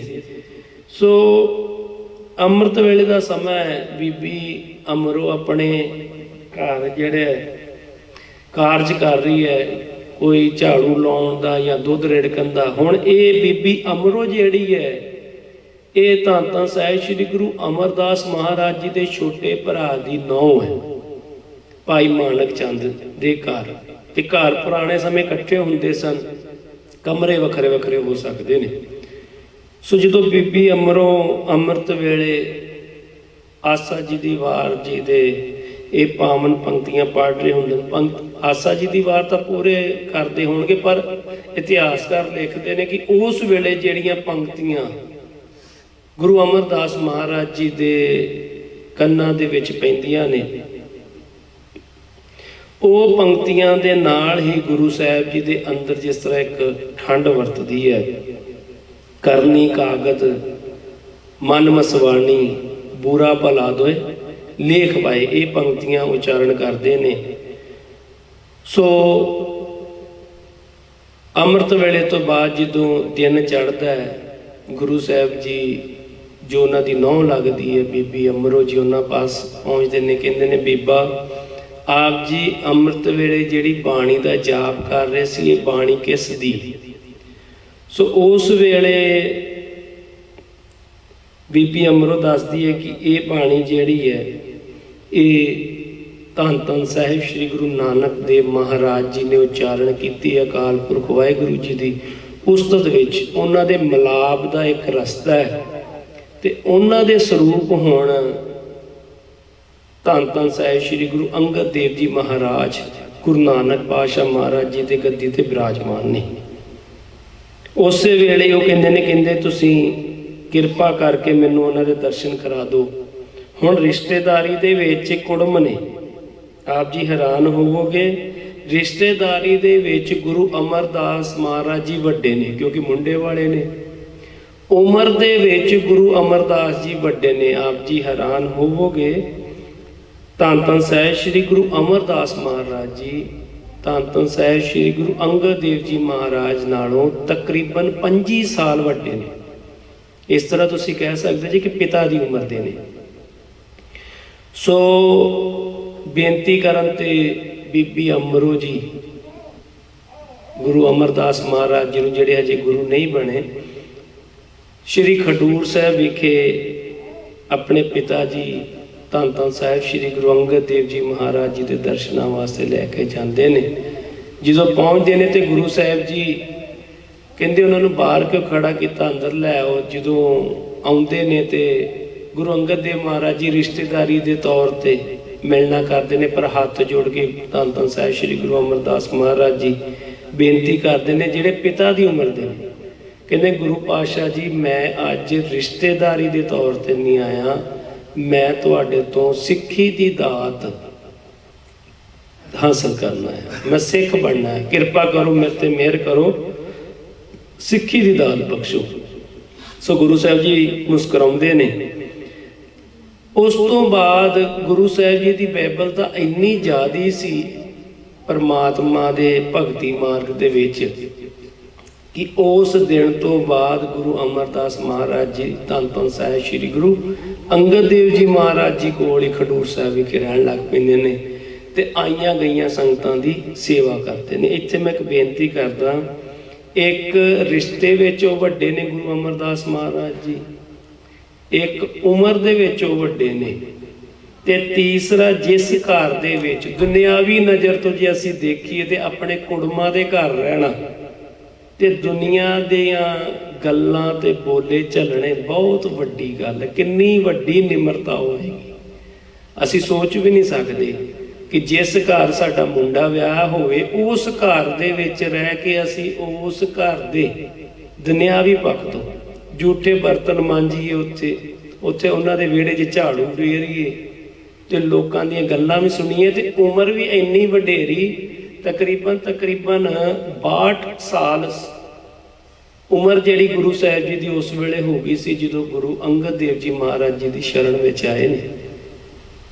ਇੱਕ ਵਡੇਰੀ ਉਮਰ, ਦੋਤਿਆਂ ਪੋਤਿਆਂ ਵਾਲੀ ਉਮਰ ਜਿਹੜੀ, ਉਸ ਉਮਰ ਦੇ ਵਿੱਚ ਤੇ ਗੁਰੂ ਸਾਹਿਬ ਜੀ ਦੇ ਜੀਵਨ ਨੂੰ ਵਾਚ ਕੇ ਨਾ ਇੱਕ ਧਰਵਾਸ ਹੋਰ ਮਿਲਦਾ ਹੈ ਕਿ ਉਸ ਪਰਮਾਤਮਾ ਦੀ ਪ੍ਰਾਪਤੀ ਦੀ ਕੋਈ ਉਮਰ ਨਹੀਂ ਹੁੰਦੀ, ਜਦੋਂ ਉਹਦੀ ਕਿਰਪਾ ਹੋ ਜੇ ਗੁਰੂ ਸਾਹਿਬ ਜੀ ਬਖਸ਼ਿਸ਼ ਕਰ ਦਿੰਦੇ ਨੇ। ਖੈਰ, ਸੋ ਇੱਕ ਬੜੀ ਲੰਮੀ ਘਾਲਣਾ ਗੁਰੂ ਸਾਹਿਬ ਜੀ ਤਕਰੀਬਨ ਇਤਿਹਾਸਕਾਰ ਦੱਸਦੇ ਨੇ 11-12 ਸਾਲ ਦੀ ਘਾਲਣਾ ਰੋਜ਼ ਨਿਤਾ ਪ੍ਰਤੀ ਖਡੂਰ ਸਾਹਿਬ ਤੋਂ ਬਿਆਸ ਦਰਿਆ, ਉਦੋਂ ਹਜੇ ਗੋਇੰਦਵਾਲ ਸ਼ਹਿਰ ਨਹੀਂ ਸੀ ਬਣਿਆ, ਤਕਰੀਬਨ 12 ਤੋਂ 13 ਕਿਲੋਮੀਟਰ ਪੈਦਲ ਚੱਲ ਕੇ ਅੰਮ੍ਰਿਤ ਵੇਲੇ ਤੇ ਧੰਨ ਧੰਨ ਸਾਹਿਬ ਸ੍ਰੀ ਗੁਰੂ ਅੰਗਦ ਦੇਵ ਜੀ ਮਹਾਰਾਜ ਇਸ਼ਨਾਨ ਕਰਦੇ ਸਨ। ਅੰਮ੍ਰਿਤ ਵੇਲੇ ਉੱਥੇ ਜਲ ਦੀ ਗਾਗਰ ਜਿਹੜੀ ਖਡੂਰ ਸਾਹਿਬ ਪਹੁੰਚਾਉਣੀ ਹੁੰਦੀ ਸੀ, ਤੇ ਆਪ ਜੀ ਸੋਚ ਸਕਦੇ ਜੇ, ਇਮੈਜੀਨੇਸ਼ਨ ਕਰ ਸਕਦੇ ਜੇ ਕਿ ਗੁਰੂ ਅਮਰਦਾਸ ਮਹਾਰਾਜ ਜੀ ਖਡੂਰ ਸਾਹਿਬ ਤੋਂ ਕਿੰਨੇ ਵਜੇ ਤੁਰਦੇ ਹੋਣਗੇ ਦਰਿਆ ਤੋਂ ਜਲ ਦੀ ਗਾਗਰ ਭਰਨ ਵਾਸਤੇ। ਅੱਧਾ ਸਫ਼ਰ ਜਿਹੜਾ ਗੁਰੂ ਸਾਹਿਬ ਜੀ ਪੁੱਠੇ ਪੈਰੀ ਜਾਂਦੇ ਨੇ। ਆਪ ਜੀ ਹੈਰਾਨ ਹੋ ਗਏ, ਉਹਨਾਂ ਦੀ ਨਿਮਰਤਾ ਦੀ ਹੱਦ ਵੇਖੋ, ਗੁਰੂ ਦੇ ਸਤਿਕਾਰ ਦੀ ਹੱਦ ਵੇਖੋ ਉਹਨਾਂ ਦੇ ਦਿਲ ਦੇ ਵਿੱਚ। 62 ਸਾਲ ਦੀ ਉਮਰ, 62 ਤੋਂ ਲੈ ਕੇ 73 ਸਾਲ ਤੱਕ ਇਹ ਕਾਰ ਇਸ ਤਰ੍ਹਾਂ ਚੱਲਦੀ ਰਹੀ। ਪੁੱਠੇ ਪੈਰੀ ਜਾ ਕੇ ਅੱਜ ਉੱਥੇ ਗੁਰਦੁਆਰਾ ਸਾਹਿਬ ਸੁਸ਼ੋਭਿਤ, ਜਿੱਥੇ ਉਹ ਥੋੜਾ ਜਿਹਾ 5-10 ਮਿੰਟ ਆਰਾਮ ਕਰਦੇ ਸੀ, ਉੱਥੋਂ ਅਰਦਾਸ ਕਰਕੇ ਕਿ ਗੁਰੂ ਸਾਹਿਬ ਮੈਨੂੰ ਮਾਫ ਕਰਿਓ, ਉੱਥੋਂ ਫਿਰ ਸਿੱਧੇ ਹੋ ਕੇ ਤੁਰਦੇ ਸੀ। ਅੱਜ ਉੱਥੇ ਗੁਰਦੁਆਰਾ ਸਾਹਿਬ ਸੁਸ਼ੋਭਿਤ ਦਾ ਦਮਦਮਾ ਸਾਹਿਬ। ਆਪ ਜੀ ਜਦੋਂ ਵੀ ਜਾਓਗੇ ਖਡੂਰ ਸਾਹਿਬ ਤੋਂ ਗੋਇੰਦਵਾਲ ਸਾਹਿਬ ਵਿਖੇ, ਤੇ ਉੱਥੇ ਇੱਕ ਅੱਧ ਦੇ ਵਿੱਚ ਗੁਰਦੁਆਰਾ ਸੁਸ਼ੋਭਿਤ ਹੈ ਗੁਰੂ ਅਮਰਦਾਸ ਮਹਾਰਾਜ ਜੀ ਦਾ। ਉੱਥੋਂ ਫਿਰ ਤੁਰ ਕੇ ਬਿਆਸ ਦਰਿਆ ਤੋਂ ਗਾਗਰ ਭਰ ਕੇ ਜਲ ਦੀ ਗੁਰੂ ਸਾਹਿਬ ਦੁਬਾਰਾ ਵਾਪਸ ਮੁੜਦੇ ਨੇ ਤੇ ਖਡੂਰ ਸਾਹਿਬ ਆਉਂਦੇ ਨੇ। ਤੇ ਗੁਰੂ ਕੇ ਪਿਆਰ ਵਾਲਿਓ, ਮੇਰੇ ਵਰਗਾ ਪ੍ਰਚਾਰਕ ਬੋਲ ਲੈਂਦਾ, ਆਪਾਂ ਸਾਰੇ ਸੁਣ ਲੈਂਦੇ। 12-13 ਸਾਲ ਰਾਤ ਦੇ 12 ਤੋਂ 1 ਵਜੇ 60 ਤੋਂ 70 ਸਾਲ ਦੀ ਉਮਰ, ਤੇ ਇਹਨਾਂ 12 ਤੋਂ 13 ਸਾਲਾਂ ਦੇ ਵਿੱਚ ਕਈ ਵਾਰ ਝੱਖੜ ਝੱਲੇ ਹੋਣਗੇ, ਕਈ ਵਾਰ ਹਨੇਰੀਆਂ ਆਈਆਂ ਹੋਣਗੀਆਂ, ਕਈ ਵਾਰ ਮੀਂਹ ਪੈਂਦਾ ਹੋਏਗਾ, ਕਈ ਵਾਰ ਕੋਰਾ ਪੈਂਦਾ ਹੋਏਗਾ, ਧੁੰਦ ਪੈਂਦੀ ਹੋਏਗੀ, ਪਰ ਗੁਰੂ ਸਾਹਿਬ ਜੀ ਦੀ ਸੇਵਾ ਜਿਹੜੀ ਨਿਤਾ ਪ੍ਰਤੀ। ਤੇ ਅੱਜ ਅਸੀਂ ਜਦੋਂ ਗੁਰੂ ਘਰ ਐਤਵਾਰ ਵੀ ਨਮਸਕਾਰ ਕਰਨਾ ਆ ਜਾਈਏ ਨਾ, ਜਾਂ ਕਿਤੇ ਕਦੀ ਕਦਾਈ ਸੁਖਮਣੀ ਸਾਹਿਬ ਕਰ ਲਈਏ, ਤੇ ਸਾਡੇ ਮਨ 'ਚ ਉਹ ਪਾਠ ਬਾਅਦ ਚੋਂ ਹੁੰਦਾ। ਸਾਡੇ ਮਨ 'ਚ ਆਰੰਭ ਕਰਨ ਤੋਂ ਪਹਿਲਾਂ ਅਸੀਂ ਸੋਚਦੇ ਗੁਰੂ ਸਾਹਿਬ ਜੀ ਮੇਰੀ ਆਹ ਅਰਦਾਸ ਜੇ ਆਹ ਕੰਮ ਕਰ ਦਿਓ, ਮੇਰਾ ਲਿਸਟ ਪਹਿਲਾਂ ਹੀ ਬਣਾਈ ਹੁੰਦੀ। ਸੇਵਾ ਥੋੜੀ, ਮੰਗਣ ਬਹੁਤਾ। ਤੇ ਜਾਂ ਜੇ ਅਸੀਂ ਮੰਗ ਨਹੀਂ ਹੋਏਗੀ, ਹੋਰ ਕਿਤੇ ਕੰਮ ਕਰਾਂਗੇ, ਤੇ ਉਹਦੇ ਪਿੱਛੇ ਹੋਏਗਾ ਕਿ ਸਾਨੂੰ ਕੀ ਮਿਲੇਗਾ, ਕਿੰਨੀ ਤਨਖਾਹ ਮਿਲੇਗੀ। ਆਪ ਜੀ ਸੋਚ ਸਕਦੇ ਜੇ ਇੰਨੀ ਵਡੇਰੀ ਉਮਰ 'ਚ ਇੰਨੀ ਘਾਲਣਾ ਵਾਲੀ ਸੇਵਾ, ਇੰਨਾ ਚਿਰ ਸੇਵਾ ਕਰਨੀ। ਖੈਰ ਸਮਾਂ ਬਤੀਤ ਹੋਇਆ, ਸਾਰੇ ਝੱਖੜ, ਸਾਰੀਆਂ ਹਨੇਰੀਆਂ, ਸਾਰਾ ਮੀਂਹ, ਸਾਰੀਆਂ ਧੁੰਦਾਂ, ਸਾਰੇ ਕੋਰੇ ਜਿਹੜੇ ਇੱਕ ਪਾਸੇ ਸੀ, ਤੇ ਗੁਰੂ ਦੇ ਪਿਆਰ ਦੀ ਭਗਤੀ ਇੱਕ ਪਾਸੇ ਸੀ, ਗੁਰੂ ਦਾ ਪ੍ਰੇਮਾ ਭਗਤੀ ਰੂਪ ਇੱਕ ਪਾਸੇ ਸੀ। ਸੋ ਗੁਰੂ ਦੀ ਭਗਤੀ ਨੂੰ ਮੁੱਖ ਰੱਖਦਿਆਂ ਹੋਇਆਂ ਇਹ ਸਾਰੀਆਂ ਚੀਜ਼ਾਂ ਜਿਹੜੀਆਂ ਗੁਰੂ ਸਾਹਿਬ ਜੀ ਨੇ ਆਪਣੇ ਬਿਰਧ ਸਰੀਰ ਤੇ ਚੱਲੀਆਂ।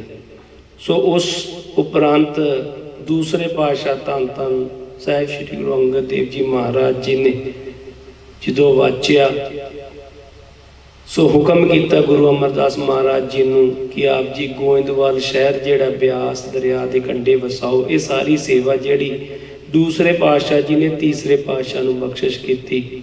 ਤੀਸਰੇ ਪਾਤਸ਼ਾਹ ਗੁਰੂ ਮਹਾਰਾਜ ਜੀ ਨੇ ਸ਼ਹਿਰ ਵਸਾਇਆ। ਸਮਾਂ ਬੀਤਦਾ ਗਿਆ, ਆਪ ਜੀ ਨੂੰ ਭਲੀ ਭਾਂਤ ਉਹ ਵੀ ਸਾਖੀ ਘਟਨਾ ਯਾਦ ਹੋਏਗੀ ਜਦੋਂ ਗੁਰੂ ਸਾਹਿਬ ਜੀ ਇੱਕ ਵਾਰ ਜਲ ਲਿਆ ਰਹੇ ਨੇ, ਤੇ ਜਲਾਏ ਦੇ ਖੁੱਡੀ ਦੇ ਲਾਗੇ, ਉਹਨਾਂ ਦੇ ਘਰ ਦੇ ਲਾਗੇ ਗੁਰੂ ਸਾਹਿਬ ਜੀ ਨੂੰ ਠੇਡਾ ਲਾ ਕੇ ਗੁਰੂ ਸਾਹਿਬ ਡਿੱਗ ਜਾਂਦੇ ਨੇ। ਇਹ ਸਾਰੀ ਵਾਰਤਾ ਆਪ ਨੂੰ ਪਤਾ ਹੈ। ਸੋ ਗੁਰੂ ਸਾਹਿਬ ਜੀ ਅਗਲੇ ਦਿਨ ਜਦੋਂ ਵਿਰਾਜਦੇ ਨੇ ਆਪਣੇ ਦਰਬਾਰ 'ਚ, ਤੇ ਜਲਾਏ ਦੀ ਘਰ ਵਾਲੀ ਜਿਹੜੀ ਉਹ ਥੋੜੀ ਜਿਹੀ ਕੰਬਲੀ ਹੋ ਜਾਂਦੀ। ਇਹ ਸਾਰੀ ਵਾਰਤਾ ਦੇ ਵਿੱਚ ਭਾਵ ਇਹ ਸੀ ਕਿ ਸੇਵਾ ਤੇ ਸਿਮਰਨ ਦੇ ਨਾਲ, ਗੁਰੂ ਦੀ ਪ੍ਰੇਮਾ ਭਗਤੀ ਦੇ ਨਾਲ ਉਹ ਸਾਰਾ ਜਤ ਸਤ ਜਿਹੜਾ ਸੀ, ਗੁਰੂ ਅਰਜਨ ਪਾਤਸ਼ਾਹ ਮਹਾਰਾਜ ਜੀ ਦੀ ਕਿਰਪਾ ਸਦਕਾ ਗੁਰੂ ਅਮਰਦਾਸ ਮਹਾਰਾਜ ਵਿੱਚ ਆ ਗਏ ਸਨ। ਅੱਜ ਫਲ, ਸੇਵਾ ਦਾ ਫਲ ਜਿਹੜਾ ਉਹ ਪੱਕ ਗਿਆ ਸੀ, ਅੱਜ ਉਹਨੂੰ ਭਾਗ ਲੱਗਣਾ ਸੀ। ਸੋ ਇਸ ਚੀਜ਼ ਨੂੰ ਮੁੱਖ ਰੱਖਦਿਆਂ ਤੇ ਗੁਰੂ ਅੰਗਦ ਦੇਵ ਜੀ ਮਹਾਰਾਜ ਜੀ ਦਾ ਜਿਹੜਾ ਜੋਤੀ ਜੋਤ ਸਮਾਉਣ ਵਾਲਾ ਸਮਾਂ ਵੀ ਨਜ਼ਦੀਕ ਜਾਣ ਕੇ ਗੁਰੂ ਸਾਹਿਬ ਜੀ ਨੇ ਇਸ ਘਟਨਾ ਤੋਂ ਬਾਅਦ ਇੰਨੀ ਲੰਮੀ ਘਾਲਣਾ ਸੇਵਾ ਤੋਂ ਬਾਅਦ ਧੰਨ ਧੰਨ ਸਾਹਿਬ ਸ੍ਰੀ ਗੁਰੂ ਅਮਰਦਾਸ ਮਹਾਰਾਜ ਜੀ ਨੂੰ ਧੰਨ ਧੰਨ ਸਾਹਿਬ ਸ੍ਰੀ ਗੁਰੂ ਨਾਨਕ ਦੇਵ ਜੀ ਮਹਾਰਾਜ ਜੀ ਦੀ ਗੁਰਤਾ ਗੱਦੀ ਦੇ ਤੀਸਰੇ ਵਾਰਿਸ ਸਥਾਪ ਦਿੱਤਾ। ਸੋ ਉਸ ਤੋਂ ਬਾਅਦ ਗੁਰੂ ਸਾਹਿਬ ਜੀ ਨੇ ਹੁਕਮ ਕੀਤਾ ਕਿ ਆਪ ਜੀ ਖਡੂਰ ਸਾਹਿਬ ਤੋਂ ਗੋਇੰਦਵਾਲ ਸਾਹਿਬ ਜਾ ਕੇ ਉੱਥੇ ਬਿਰਾਜੋਗੇ। ਇਸ ਤੋਂ ਬਾਅਦ ਇੱਕ ਛੋਟੀ ਜਿਹੀ ਘਟਨਾ ਹੋਰ ਵਾਪਰਦੀ ਹੈ, ਸਾਡੇ ਵਾਸਤੇ ਛੋਟੀ ਜਿਹੀ ਹੈ, ਪ੍ਰਸਾਰ ਬਹੁਤ ਡੂੰਘਾ ਇਹਦਾ। ਜਦੋਂ ਦੂਸਰੇ ਪਾਤਸ਼ਾਹ ਆਪਣੇ ਪੁੱਤਰਾਂ ਭਾਈ ਦਾਤੂ ਜੀ ਤੇ ਭਾਈ ਦਾਸੂ ਜੀ ਨੂੰ ਗੁਰਗੱਦੀ ਨਹੀਂ ਦਿੰਦੇ, ਹੁਣ ਇਹ ਵੀ ਕਿੰਨੀ ਵਿਲੱਖਣ ਗੱਲ ਹੈ ਕਿ ਆਪਣੇ ਧੀ ਪੁੱਤ ਨੂੰ ਪ੍ਰਾਪਰਟੀ ਨਹੀਂ ਜਾ ਰਹੀ। ਦੁਨਿਆਵੀ ਪ੍ਰਾਪਰਟੀ ਹੁੰਦੀ ਤੇ ਅਸੀਂ ਇਸ ਤਰ੍ਹਾਂ ਹੀ ਕਰਦੇ ਸੀ, ਪਰ ਇਹ ਤੇ ਉਸ ਪ੍ਰਮਾਤਮਾ ਦੀ ਦਾਤ ਸੀ। ਦਾਤ ਜੋਤ ਖਸਮੇ ਵਡਿਆਈ। ਸੋ ਇਹ ਤੇ ਖਸਮ ਦੀ ਅਕਾਲ ਪੁਰਖ ਦੀ ਵਡਿਆਈ ਸੀ। ਜਦੋਂ ਗੁਰੂ ਅਮਰਦਾਸ ਮਹਾਰਾਜ ਜੀ ਨੂੰ ਗੁਰਗੱਦੀ ਬਖਸ਼ਿਸ਼ ਕਰਦੇ ਨੇ ਤੇ ਗੁਰੂ ਸਾਹਿਬ ਜੀ ਗੋਇੰਦਵਾਲ ਸਾਹਿਬ ਵਿਖੇ ਪਹੁੰਚ ਜਾਂਦੇ ਨੇ ਤੇ ਧੰਨ ਧੰਨ ਸਾਹਿਬ ਸ੍ਰੀ ਗੁਰੂ ਅੰਗਦ ਦੇਵ ਜੀ ਦੇ ਜਿਹੜੇ ਸਪੁੱਤਰ ਨੇ ਭਾਈ ਦਾਤੂ ਜੀ, ਉਹ ਗੁੱਸੇ 'ਚ ਆਣ ਕੇ ਕ੍ਰੋਧ 'ਚ ਆਣ ਕੇ ਗੋਇੰਦਵਾਲ ਸਾਹਿਬ ਜਾਂਦੇ ਨੇ ਤੇ ਧੰਨ ਧੰਨ ਸਾਹਿਬ ਸ੍ਰੀ ਗੁਰੂ ਅਮਰਦਾਸ ਮਹਾਰਾਜ ਜੀ ਮੰਜੀ ਤੇ ਬਿਰਾਜਮਾਨ ਨੇ ਤੇ ਉੱਥੇ ਜਾ ਕੇ ਗੁਰੂ ਸਾਹਿਬ ਜੀ ਨੂੰ ਲੱਤ ਮਾਰਦੇ ਨੇ। ਕਹਿੰਦੇ ਨੇ ਤੁਸੀਂ ਸਾਡੇ ਘਰ ਦੇ 'ਚ ਪਾਟਕ ਪਾਇਆ, ਸਾਡੇ ਪਿਤਾ ਤੋਂ ਸਾਨੂੰ ਦੂਰ ਕੀਤਾ ਤੇ ਤੁਸੀਂ ਗੁਰਗੱਦੀ ਦੇ ਮਾਲਕ ਬਣ ਗਏ। ਹੁਣ ਵੇਖੋ 73 ਸਾਲ ਦੀ ਉਮਰ, ਬਜ਼ੁਰਗੀ ਦੀ ਉਮਰ, ਇੰਨੀ ਸੇਵਾ ਕੀਤੀ, ਸਾਰੀ ਸੰਗਤ ਉਹਨਾਂ ਦੇ ਪਿੱਛੇ।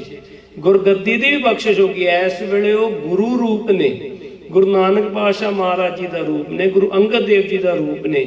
ਉਹ ਤੇ ਇੱਕ ਇਸ਼ਾਰਾ ਹੀ ਕਰਨਾ ਸੀ ਉਹਨਾਂ ਨੇ, ਤੇ ਸੰਗਤ ਨੇ ਭਾਈ ਦਾਤੂ ਜੀ ਨੂੰ ਫੜ ਲੈਣਾ ਸੀ ਤੇ ਉਹ ਤੁੰਬਾ ਵੀ ਨਹੀਂ ਸੀ ਹੋਣਾ ਹੱਥ 'ਚ। ਗੁਰੂ ਸਾਹਿਬ ਜੀ ਉਸੇ ਵੇਲੇ ਛੇਤੀ ਨਾਲ ਮੰਜੀ ਤੋਂ ਉੱਠੇ ਤੇ ਛੇਤੀ ਨਾਲ ਭਾਈ ਦਾਤੂ ਜੀ ਦੇ ਚਰਨ ਫੜ ਲਈ, ਲੱਤ ਫੜ ਲਈ। ਕਹਿੰਦੇ ਭਾਈ ਸਾਹਿਬ ਜੀ, ਮੈਂ ਤੇ ਬਜ਼ੁਰਗ ਹਾਂ, ਮੇਰੀਆਂ ਹੱਡੀਆਂ ਸਖਤ ਨੇ ਤੇ ਆਪ ਜੀ ਤੇ ਕੋਮਲ ਚਰਨਾਂ ਨੂੰ ਕਿਤੇ ਸੱਟ ਤਾਂ ਨਹੀਂ ਲੱਗੀ? ਉਹਨਾਂ ਦੇ ਚਰਨ ਘੁੱਟਣ ਲੱਗ ਪੈਂਦੇ ਨੇ। ਸੋ ਖੈਰ, ਇਹ ਇੱਕ ਐਡੀ ਵੱਡੀ ਨਿਮਰਤਾ ਦਾ ਪ੍ਰਤੀਕ ਸੀ, ਇਹ ਸੇਵਾ ਸਿਮਰਨ ਦੀ ਘਾਲਣਾ ਦਾ ਪ੍ਰਤੀਕ ਸੀ। ਸੋ ਗੋਇੰਦਵਾਲ ਸਾਹਿਬ ਵਿਖੇ ਗੁਰੂ ਸਾਹਿਬ ਜੀ ਨੇ ਸਿੱਖ ਪੰਥ ਨੂੰ ਚੜ੍ਹਦੀ ਕਲਾ ਵਿੱਚ ਲੈ ਜਾਣ ਵਾਸਤੇ ਬੜੇ ਵੱਡੇ ਵੱਡੇ ਕਾਰਜ ਕੀਤੇ। ਆਪ ਜੀ ਨੂੰ ਇਹ ਸੁਣ ਕੇ ਚੰਗਾ ਲੱਗੇਗਾ ਕਿ ਜਿਹੜਾ ਸਿੱਖੀ ਦਾ ਧੁਰਾ ਸ਼ਬਦ ਹੈ ਨਾ, ਉਹ ਗੋਇੰਦਵਾਲ ਸਾਹਿਬ ਵਾਸਤੇ ਵਰਤਿਆ ਗਿਆ। ਜਦ ਕਿ ਸਭ ਤੋਂ ਸਤਿਕਾਰਤ ਸਾਡੇ ਸ਼੍ਰੀ ਦਰਬਾਰ ਸਾਹਿਬ ਨੇ, ਹਰਿਮੰਦਰ ਸਾਹਿਬ, ਪਰ ਆਪ ਜੀ ਨੂੰ ਮਾਣ ਮਹਿਸੂਸ ਹੋਏਗਾ ਕਿ ਗੋਇੰਦਵਾਲ ਸਾਹਿਬ ਤੋਂ ਉਹ ਕਾਰਜ ਆਰੰਭ ਕੀਤੇ ਗੁਰੂ ਅਮਰਦਾਸ ਮਹਾਰਾਜ ਜੀ ਨੇ ਕਿ ਗੋਇੰਦਵਾਲ ਸਾਹਿਬ ਨੂੰ ਇਸ ਗੱਲ ਦਾ ਮਾਣ ਹਾਸਲ ਹੋਇਆ ਕਿ ਉਹਨਾਂ ਨੂੰ ਸਿੱਖੀ ਦਾ ਧੁਰਾ ਗਿਆ। ਬਹੁਤ ਵੱਡੇ ਸਥਾਨ ਨੇ ਸਾਡੇ ਗੋਇੰਦਵਾਲ ਸਾਹਿਬ, ਬੜੇ ਸਤਿਕਾਰਤ ਸਥਾਨ ਨੇ। ਆਪ ਜੀ ਖਿਆਲ ਕਰਿਓ, ਗੋਇੰਦਵਾਲ ਸਾਹਿਬ ਉਹ ਸਥਾਨ ਹੈ ਜਿਹੜਾ ਦੂਸਰੇ ਪਾਤਸ਼ਾਹ ਗੁਰੂ ਮਹਾਰਾਜ ਜੀ ਦੇ ਹੁਕਮ ਸਦਕਾ ਵਸਾਇਆ ਗਿਆ ਤੇ ਤੀਸਰੇ ਪਾਤਸ਼ਾਹ ਨੇ ਖੁਦ ਆਪ ਵਸਾਇਆ। ਤੀਸਰੇ ਪਾਤਸ਼ਾਹ ਗੁਰੂ ਮਹਾਰਾਜ ਜੀ ਉੱਥੇ ਬਿਰਾਜਦੇ ਰਹੇ ਗੋਇੰਦਵਾਲ ਸਾਹਿਬ ਵਿਖੇ। ਤੀਸਰੇ ਪਾਤਸ਼ਾਹ ਜੀ ਨੇ ਗੋਇੰਦਵਾਲ ਸਾਹਿਬ ਵਿਖੇ ਬੌਲੀ ਦਾ ਨਿਰਮਾਣ ਕੀਤਾ। ਤੀਸਰੇ ਪਾਤਸ਼ਾਹ ਗੁਰੂ ਮਹਾਰਾਜ ਜੀ ਨੇ ਇੱਕ ਕੇਂਦਰ ਐਸਾ ਬਣਾਇਆ ਜਿੱਥੇ ਹਰ ਸਾਲ ਆਣ ਕੇ ਸੰਗਤ ਜੁੜੇਗੀ। ਗੋਇੰਦਵਾਲ ਸਾਹਿਬ ਵਿਖੇ, ਗੋਇੰਦਵਾਲ ਸਾਹਿਬ ਵਿਖੇ ਹੀ ਗੁਰੂ ਸਾਹਿਬ ਜੀ ਨੇ ਵਿਸਾਖੀ ਦਾ ਪੁਰਬ ਆਰੰਭ ਕੀਤਾ ਕਿ ਇਸ ਪੁਰਬ ਤੇ ਸਾਰੇ ਜਾਣ ਕੇ ਇਕੱਠੇ ਹੋਣਗੇ। ਗੋਇੰਦਵਾਲ ਸਾਹਿਬ ਵਿਖੇ ਹੀ ਗੁਰੂ ਪਾਤਸ਼ਾਹ ਗੁਰੂ ਰਾਮਦਾਸ ਮਹਾਰਾਜ ਜੀ ਦਾ ਆਨੰਦ ਕਾਰਜ ਹੋਇਆ।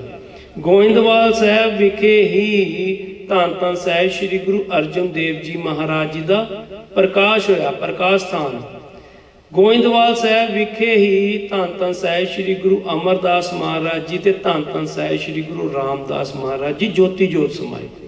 ਇੰਨੇ ਅਸਥਾਨ, ਇੰਨੀਆਂ ਘਟਨਾਵਾਂ, ਇੰਨੇ ਮਹੱਤਵਪੂਰਨ ਜਿਹੜੇ ਕਾਰਜ ਨੇ ਉਹ ਗੋਇੰਦਵਾਲ ਸਾਹਿਬ ਵਿਖੇ ਹੋਏ। ਗੋਇੰਦਵਾਲ ਸਾਹਿਬ ਵਿਖੇ ਹੀ ਗੁਰੂ ਅਮਰਦਾਸ ਮਹਾਰਾਜ ਜੀ ਨੇ 22 ਮੰਜੀਆਂ ਸਥਾਪਿਤ ਕੀਤੀਆਂ। ਗੋਇੰਦਵਾਲ ਸਾਹਿਬ ਵਿਖੇ ਹੀ ਗੁਰੂ ਮਹਾਰਾਜ ਜੀ ਨੇ 52 ਪੀੜ੍ਹੀਆਂ ਦਾ ਨਿਰਮਾਣ ਕੀਤਾ। ਗੋਇੰਦਵਾਲ ਸਾਹਿਬ ਵਿਖੇ ਗੁਰੂ ਸਾਹਿਬ ਜੀ ਨੇ 72 ਗੁਰਸਿੱਖ ਬਣਾਏ। ਸੋ 22 ਮੰਜੀਆਂ, 52 ਪੀੜੇ, ਇਹਨਾਂ ਦੇ ਵਿੱਚ ਇੱਕ ਬੜੇ ਵੱਡਾ ਕਾਰਜ ਗੁਰੂ ਪਾਤਸ਼ਾਹ ਨੇ ਕੀਤਾ। ਪਹਿਲਾਂ ਕੀ ਹੁੰਦਾ ਸੀ ਕਿ ਪਹਿਲਾਂ ਜਿਹੜੇ ਪ੍ਰਚਾਰਕ ਕੇਵਲ ਜਿਹੜੇ ਸੀ ਉਹ ਪੁਰਸ਼ ਹੁੰਦੇ ਸੀ, पर गुरु साहब ने की किया, तीसरे पातशाह जी ने, गुरु साहब ने बड़े वड्डे वड्डे शलाघायोग कारज किए ਜਿਹੜੇ बहुत घट ਅਸੀਂ विचारते हैं संगत ਦੇ ਵਿੱਚ। ਉਹਨਾਂ ਕਾਰਜਾਂ ਦੇ ਨਾਂ ਤੇ ਹੋਰ ਕਈ ਬੰਦੇ ਬੜੇ ਮਹਾਨ ਮਹਾਤਮਾ ਬਣ ਗਏ, ਪਰ ਉਹ ਕਾਰਜ ਗੁਰੂ ਸਾਹਿਬ ਜੀ ਨੇ ਆਰੰਭ ਕੀਤੇ ਸੀ। ਜਿਸ ਤਰ੍ਹਾਂ ਸਭ ਤੋਂ ਪਹਿਲਾਂ ਸਤੀ ਦੀ ਪ੍ਰਥਾ, ਜਦੋਂ ਕਿਸੇ ਦਾ ਹਸਬੈਂਡ ਮਰ ਜਾਂਦਾ ਸੀ ਤੇ ਉਸ ਔਰਤ ਨੂੰ ਜਿੰਦਿਆਂ ਉਹਦੇ ਡੈਡ ਬੋਡੀ ਦੇ ਨਾਲ ਜਲਾ ਦਿੱਤਾ ਜਾਂਦਾ, ਸੰਸਕਾਰ ਕਰ ਦਿੱਤਾ ਜਾਂਦਾ ਸੀ, ਉਹਨੂੰ ਕਹਿੰਦੇ ਸੀ ਸਤੀ ਦੀ ਪ੍ਰਥਾ। ਇਹ ਗੁਰੂ ਅਮਰਦਾਸ ਮਹਾਰਾਜ ਜੀ ਨੇ ਬੰਦ ਕਰਾਈ। ਸਭ ਤੋਂ ਪਹਿਲਾਂ ਗੁਰੂ ਸਾਹਿਬ ਜੀ ਨੇ ਆਵਾਜ਼ ਉਠਾਈ। ਉਸ ਤੋਂ ਬਾਅਦ ਕੋਈ ਬੱਚੀ ਵਿਧਵਾ ਹੋ ਗਈ, ਰੱਬ ਨਾ ਕਰੇ ਕਿਸੇ ਨਾਲ ਭਾਣਾ ਵਾਪਰ ਗਿਆ, ਉਸ ਦਾ ਵੀ ਦੁਬਾਰਾ ਆਨੰਦ ਕਾਰਜ ਹੋਣਾ ਚਾਹੀਦਾ। ਇਹ ਨਿਯਮ ਗੁਰੂ ਅਮਰਦਾਸ ਮਹਾਰਾਜ ਜੀ ਨੇ ਗੋਇੰਦਵਾਲ ਸਾਹਿਬ ਤੋਂ ਹੁਕਮ ਜਾਰੀ ਕੀਤਾ। ਤੇ ਗੁਰੂ ਪਾਤਸ਼ਾਹ ਨੇ, ਅਸੀਂ ਅੱਜ ਜਿਹੜੀ ਰੀਤੀ ਨੂੰ ਆਨੰਦ ਕਾਰਜ ਕਹਿੰਦੇ ਆ, ਇਸ ਰੀਤੀ ਦਾ ਨਾਮ ਆਨੰਦ ਕਾਰਜ ਗੁਰੂ ਅਮਰਦਾਸ ਮਹਾਰਾਜ ਜੀ ਨੇ ਰੱਖਿਆ ਸੀ। ਸੋ ਬੜੇ ਵੱਡੇ ਕਾਰਜ ਕੀਤੇ, ਜਿੱਥੇ 22 ਮੰਜੀਆਂ ਤੇ 52 ਪੀੜ੍ਹੀਆਂ ਦੇ ਵਿੱਚ ਮਨੁੱਖ ਪ੍ਰਚਾਰਕ ਸੀ, ਗੁਰੂ ਸਾਹਿਬ ਜੀ ਨੇ ਇਸਤਰੀ ਨੂੰ ਵੀ ਉਹਨਾਂ ਦੇ ਨਾਲ ਬਰਾਬਰ ਛੱਡ ਕੇ ਉਹਨਾਂ ਤੋਂ ਉੱਪਰ ਮਾਨ ਸਨਮਾਨ ਦਿੱਤਾ। ਉਹਨਾਂ ਪ੍ਰਚਾਰਕਾਂ ਦੇ ਵਿੱਚ, ਉਹਨਾਂ ਮੰਜੀਆਂ ਦੇ ਵਿੱਚ, ਉਹਨਾਂ ਪ੍ਰਚਾਰਕ ਪੀੜ੍ਹੀਆਂ ਦੇ ਵਿੱਚ ਬੀਬੀਆਂ ਨੂੰ ਵੀ ਸਥਾਨ ਦਿੱਤਾ। ਬੀਬੀਆਂ ਨੇ ਵੀ ਬਹੁਤ ਵੱਧ ਚੜ ਕੇ ਪ੍ਰਚਾਰ ਕੀਤਾ। ਇਹਨਾਂ ਪ੍ਰਚਾਰਕਾਂ ਦਾ ਜੀਵਨ, ਮੰਜੀਦਾਰਾਂ ਦਾ, ਪੀੜੇਦਾਰਾਂ ਦਾ ਜੀਵਨ ਇੰਨਾ ਉੱਚਾ ਸੁੱਚਾ ਹੁੰਦਾ ਸੀ ਕਿ ਆਪ ਜੀ ਹੈਰਾਨ ਹੋ ਜਾਓਗੇ। ਇਹਨਾਂ ਦਾ ਜੀਵਨ ਵੇਖ ਕੇ ਲੋਕੀ ਗੁਰੂ ਘਰ ਨਾਲ ਜੁੜ ਜਾਂਦੇ ਸੀ। ਗੁਰੂ ਕੇ ਪਿਆਰ ਵਾਲਿਓ, ਜੇ ਅੱਜ ਇੱਕ ਸਿੱਖ ਦਾ ਜੀਵਨ ਹੋਵੇ ਨਾ, ਸਿੱਖ ਦਾ ਜੀਵਨ ਹੋਏ ਤੇ ਸੱਚ ਜਾਣਿਓ, ਕਈ ਘਟਨਾਵਾਂ ਇਤਿਹਾਸ 'ਚ ਸਾਨੂੰ ਐਸੀਆਂ ਮਿਲਦੀਆਂ ਨੇ ਕਿ ਹਜੇ ਕਿਸੇ ਨੇ ਗੁਰੂ ਦੇ ਦਰਸ਼ਨ ਨਹੀਂ ਕੀਤੇ, ਹਜੇ ਸਿੱਖ ਦੇ ਦਰਸ਼ਨ ਕੀਤੇ। ਉਹ ਸਿੱਖ ਦੇ ਦਰਸ਼ਨ ਕਰਨ ਦੇ ਨਾਲ ਹੀ ਗੁਰੂ ਦੇ ਦਰਸ਼ਨ ਨਹੀਂ ਕੀਤੇ, ਪਰ ਉਹ ਸਿੱਖੀ ਧਾਰਨ ਕਰ ਗਿਆ। ਸੋ ਇਸ ਤਰ੍ਹਾਂ ਦਾ ਹੀ ਇੱਕ ਵਾਕਿਆ ਲਾਹੌਰ ਦੇ ਵਿੱਚ ਵਾਪਰਦਾ। ਉਸ ਸਮੇਂ ਸਮਾਂ ਮੇਰੇ ਕੋਲ ਸੀਮਿਤ ਹੈ, ਮੈਂ ਆਪਣੇ ਵਿਚਾਰ ਸੰਕੋਚਾਂ। ਇੱਕ ਇਹ ਛੋਟੀ ਜੀ ਸਾਖੀ ਆਪ ਜੀ ਨਾਲ ਸਾਂਝ ਪਾ ਕੇ ਸਮਾਪਤੀ ਵਾਲੇ ਪਾਸੇ ਚੱਲਦੇ ਹਾਂ। ਲਾਹੌਰ ਦਾ ਇੱਕ ਬਹੁਤ ਵੱਡਾ ਰੱਜਿਆ ਪੁੱਜਿਆ ਜਿਹੜਾ ਕਰੋੜਪਤੀ, ਅਰਬਾਂਪਤੀ, ਜਿਹਦਾ ਨਾਂ ਹੈ ਮਹਿੰਗਾ ਮੱਲ, ਬੜਾ ਰੱਜਿਆ ਪੁੱਜਿਆ, ਬੜਾ ਧਨਵਾਨ ਹੈ, ਬੜਾ ਧਨਾੜ ਹੈ, ਬਹੁਤ ਉਹਦੇ ਕੋਲ ਪ੍ਰਾਪਰਟੀ ਹੈ, ਬੜਾ ਪੈਸਾ ਹੈ, ਲਾਹੌਰ ਦਾ ਵਸਨੀਕ ਹੈ। ਪਰ ਕੁਝ ਕਾਰਨਾਂ ਕਰਕੇ ਇੱਕ ਨਾਮੁਰਾਦ ਬਿਮਾਰੀ ਉਹਨੂੰ ਆ ਕੇ ਚਿੰਬੜ ਜਾਂਦੀ ਹੈ। ਹੁਣ ਤੁਸੀਂ ਵੇਖ ਲਓ, ਜਿਹੜਾ ਅੱਜ ਦਾ ਵੀ ਸਮਾਂ ਚੱਲ ਰਿਹਾ ਹੈ, ਪੈਸਾ, ਜ਼ਮੀਨ, ਜਾਇਦਾਦ ਇੱਕ ਪਾਸੇ ਰੱਖ ਲਓ, ਪਰ ਬਿਮਾਰੀ ਨਹੀਂ ਦੇਖਦੀ ਕਿ ਇਹ ਬੱਚਾ ਹੈ, ਜਵਾਨ ਹੈ, ਬੁੱਢਾ ਹੈ, ਇਹ ਅਮੀਰ ਹੈ, ਗਰੀਬ ਹੈ, ਜਹਾਜ਼ਾਂ 'ਚ ਰਹਿੰਦਾ ਹੈ ਜਾਂ ਇਹ ਰਿਕਸ਼ਾ ਚਲਾਉਂਦਾ ਹੈ। ਉਹਦੇ ਵਾਸਤੇ ਸਭ ਇੱਕ ਹੈ। ਹਾਹਾਕਾਰ ਮਚੀ ਪਈ ਹੈ। ਇਸ ਤਰ੍ਹਾਂ ਦੀ ਬਿਮਾਰੀ ਜਿਹੜੀ ਹੈ, ਇਸ ਮਹਿੰਗਾ ਮੱਲ ਨੂੰ ਵੀ ਲੱਗ ਜਾਂਦੀ ਹੈ। ਤੇ ਆਪ ਜੀ ਹੈਰਾਨ ਹੋਵੋਗੇ, ਜਿਹੜੇ ਡਾਕਟਰ ਵੀ ਹੁੰਦੇ ਨਾ, ਤੁਸੀਂ ਦੇਖ ਲਓ ਵਰਤਾਰਾ ਵਾਪਰ ਰਿਹਾ, ਗਰੀਬਾਂ ਨੂੰ ਕੋਈ ਦਵਾਈ ਨਹੀਂ ਦਿੰਦਾ, ਤੇ ਜਿਹੜੇ ਰੱਜੇ ਪੁੱਜੇ ਅਮੀਰ ਰਹੀਸ ਹੁੰਦੇ ਨਾ, ਉਹਨਾਂ ਨੂੰ ਸੈਂਪਲ ਦੀਆਂ ਗੋਲੀਆਂ ਟੀਕੇ ਦੇ ਆਉਂਦੇ ਜੀ। ਇਹ ਨਵੇਂ ਆਏ ਜੀ, ਅਸੀਂ ਆਖੇ ਚਲੋ ਤੁਹਾਨੂੰ ਦੇ ਜਾਂਦੇ ਹਾਂ। ਉਹਨਾਂ ਦਾ ਹਾਲ ਚਾਲ ਡਾਕਟਰ ਆਪ ਫੋਨ ਕਰਕੇ ਪੁੱਛਣਗੇ, ਜੀ ਸੇਠ ਸਾਹਿਬ ਕੀ ਹਾਲ ਜੇ, ਠੀਕ ਜੀ? ਉਦੋਂ ਕਹਿੰਦੇ ਸੀ ਸਿਰ ਦਰਦ ਹੋ ਰਿਹਾ। ਸੋ ਲਾਹੌਰ ਦੇ ਜਿੰਨੇ ਵੀ ਮੰਨੇ ਪਰਮੰਨੇ ਡਾਕਟਰ ਨੇ, ਉਹ ਸਾਰੇ ਜ਼ੋਰ ਲਾ ਦਿੰਦੇ ਨੇ ਮਹਿੰਗਾ ਮੱਲ ਦੇ ਇਸ ਰੋਗ ਨੂੰ ਦੂਰ ਕਰਨ ਵਾਸਤੇ। ਆਪ ਜੀ ਹੈਰਾਨ ਹੋ ਜਾਓਗੇ, ਇੱਕ ਦੋ ਡਾਕਟਰ ਨਹੀਂ, ਡਾਕਟਰਾਂ ਦੀ ਟੀਮ ਪੂਰੀ ਆਣ ਕੇ ਉੱਥੇ ਬੈਠ ਜਾਂਦੀ ਹੈ, ਉਹਨੂੰ ਚੈੱਕ ਕਰਦੀ, ਪਰ ਉਸ ਰੋਗ ਦੀ ਨਿਵਰਤੀ ਨਹੀਂ ਹੁੰਦੀ। ਅੱਜ ਕੱਲ ਤੇ ਮੇਰੇ ਵਰਗੇ ਭੈਣ ਭਰਾ ਕਹਿਣ ਲੱਗ ਪੈਂਦੇ ਆ, ਵੇਖੋ ਜੀ ਸਾਇੰਸ ਨੇ ਕੰਮ ਹੋਣਾ, ਜੇ ਡਾਕਟਰ ਦਿਮਾਗ ਲਗਾਏਗਾ ਤਾਂ ਦਵਾਈ ਬਣੇਗੀ ਨਾ, ਉਦੋਂ ਦਵਾਈ ਬਣਾਉਣੀ ਪੈਣੀ, ਦਿਮਾਗ ਨਾਲ ਹੀ ਸਾਰੇ ਕੰਮ ਬਣਨੇ। ਪਰ ਗੁਰੂ ਸਾਹਿਬ ਜੀ ਤੇ ਕੁਝ ਹੋਰ ਬਖਸ਼ਿਸ਼ ਕਰ ਰਹੇ ਨੇ। ਆਪ ਜੀ ਖਿਆਲ ਕਰਿਓ, ਕਦੀ ਵੀ ਜਦੋਂ ਅਸੀਂ ਇਹੋ ਜਿਹੀਆਂ ਘਟਨਾਵਾਂ ਦੀ ਗੱਲ ਕਰਦੇ ਹਾਂ, ਉਹਨੂੰ ਗੁਰਬਾਣੀ ਦੀ ਜਾਂ ਇਤਿਹਾਸ ਦੀ ਕਸੌਟੀ ਤੇ ਜ਼ਰੂਰ ਪਰਖਣਾ ਚਾਹੀਦਾ। ਗੁਰੂ ਸਾਹਿਬ ਕਹਿੰਦੇ ਭਾਵੇਂ ਵੈਦਾਂ ਦਾ ਇੱਕ ਬੈਂਚ ਇਕੱਠਾ ਕਰ ਲਾ, ਵੈਦਾ ਸੰਦਾ ਸੰਗ ਇਕੱਠਾ ਹੋਈ ਹੈ ਕਿ ਵੈਦਾਂ ਦਾ ਤੂੰ ਇੱਕ ਬੈਂਚ ਇਕੱਠਾ ਕਰ ਲਾ, ਬਹੁਤ ਵੈਦ, ਸੰਗ ਦਾ ਅਰਥ ਹੁੰਦਾ ਇਕੱਠ, ਇੱਕ ਜੱਥਾ, ਉਹ ਸਾਰੇ ਇਕੱਠੇ ਹੋ ਜਾਣ, ਉਹ ਇਕੱਠੇ ਹੋ ਜਾਣ, ਉਹ ਦਵਾਈ ਵੀ ਦੇ ਦੇਣ ਭਾਰ, ਔਖਦ ਆਵੇ ਰਾਸ ਜਾਂ ਆਪ ਖਲੋਇਆ। ਵੈਦਾ ਸੰਤਾ ਸੰਗ ਇਕੱਠਾ ਹੋਇਆ, ਔਖਦ ਹੋਏ ਰਾਸ ਜਾਂ ਆਪ ਖਲੋਇਆ। ਗੁਰੂ ਸਾਹਿਬ ਜੀ ਕਹਿੰਦੇ ਦਵਾਈ ਉਦੋਂ ਹੀ ਕੰਮ ਕਰੇਗੀ ਭਾਵੇਂ 100,000 ਡਾਕਟਰ ਲੈ ਆਓ, ਹਜੇ ਤੇ ਦਵਾਈ ਨਹੀਂ ਨਾ ਬਣੀ ਬਿਮਾਰੀ ਦੀ। ਉਹ ਕਹਿੰਦੇ ਜੀ ਜਦੋਂ ਇਹਨਾਂ ਦਾ ਦਿਮਾਗ ਚੱਲੂਗਾ ਨਾ ਦਵਾਈ ਬਣ ਜਾਊਗੀ। ਪਰ ਗੁਰੂ ਕੇ ਪਿਆਰ ਵਾਲਿਓ, ਗੁਰੂ ਸਾਹਿਬ ਜੀ ਬਖਸ਼ਿਸ਼ ਕਰਦੇ ਨੇ, ਦਵਾਈ ਵੀ ਉਦੋਂ ਅਸਰ ਕਰੇਗੀ ਔਖਦ ਆਵੇ ਰਾਸ ਜਾਂ ਆਪ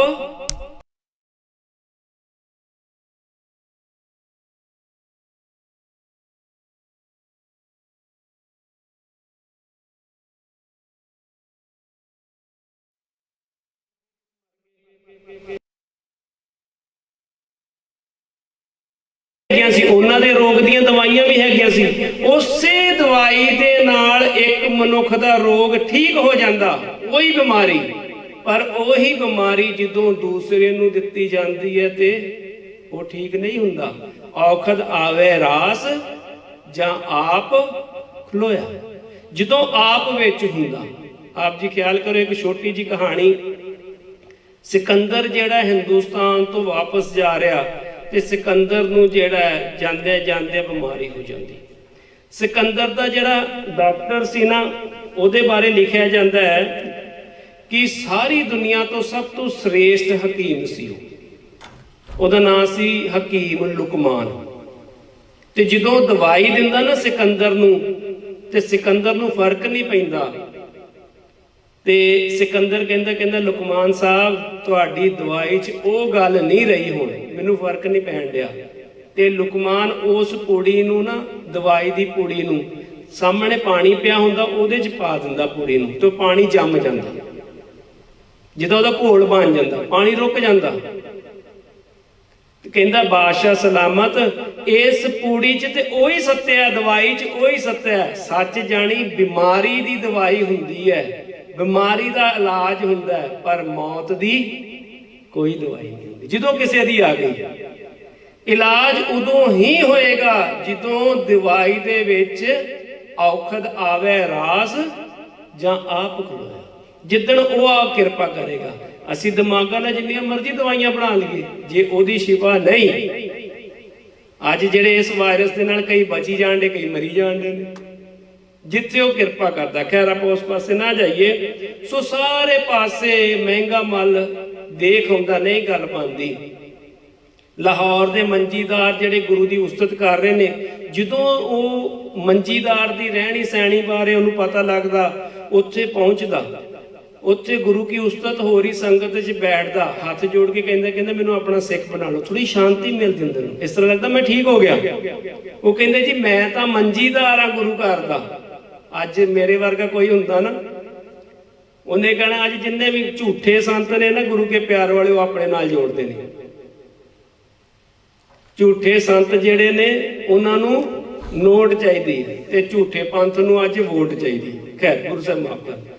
ਸੋ ਕਹਿੰਦੇ ਜੇ ਤੂੰ ਸਿੱਖ ਬਣਨਾ ਹੈ ਤੇ ਸਿੱਖ ਬਣਨ ਵਾਸਤੇ ਤੈਨੂੰ ਜਾਣਾ ਪਏਗਾ ਸ਼੍ਰੀ ਗੋਇੰਦਵਾਲ ਸਾਹਿਬ। ਉੱਥੇ ਧੰਨ ਧੰਨ ਸਾਹਿਬ ਸ਼੍ਰੀ ਗੁਰੂ ਅਮਰਦਾਸ ਮਹਾਰਾਜ ਜੀ ਬੈਠੇ ਨੇ। ਉੱਥੇ ਜਾ ਤੇਰਾ ਰੋਗ ਨਿਵਰਤਤ ਹੋ ਜਾਏਗਾ।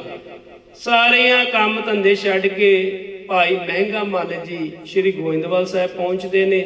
ਉੱਥੇ ਪਹੁੰਚ ਕੇ ਗੁਰੂ ਸਾਹਿਬ ਜੀ ਦੇ ਦਰਬਾਰ 'ਚ ਜਾਂਦੇ ਨੇ। ਬੜੀ ਸੱਜ ਧੱਜ ਨਾਲ ਜਾਂਦੇ, ਬਹੁਤ ਕਰੋੜਪਤੀ ਅਰਬਪਤੀ ਬੰਦਾ ਗੁਰੂ ਸਾਹਿਬ ਦੇਖਦੇ ਨੇ। ਹੁਣ ਗੁਰੂ ਘਰ ਤੇ ਬਾਦਸ਼ਾਹ ਵੀ ਆਣ ਕੇ ਨੰਗੇ ਪੈਰੀ ਬੈਠ ਕੇ ਤੇ ਪ੍ਰਸ਼ਾਦਾ ਛਕ ਕੇ ਗਏ ਨੇ, ਅਕਬਰ ਵਰਗੇ।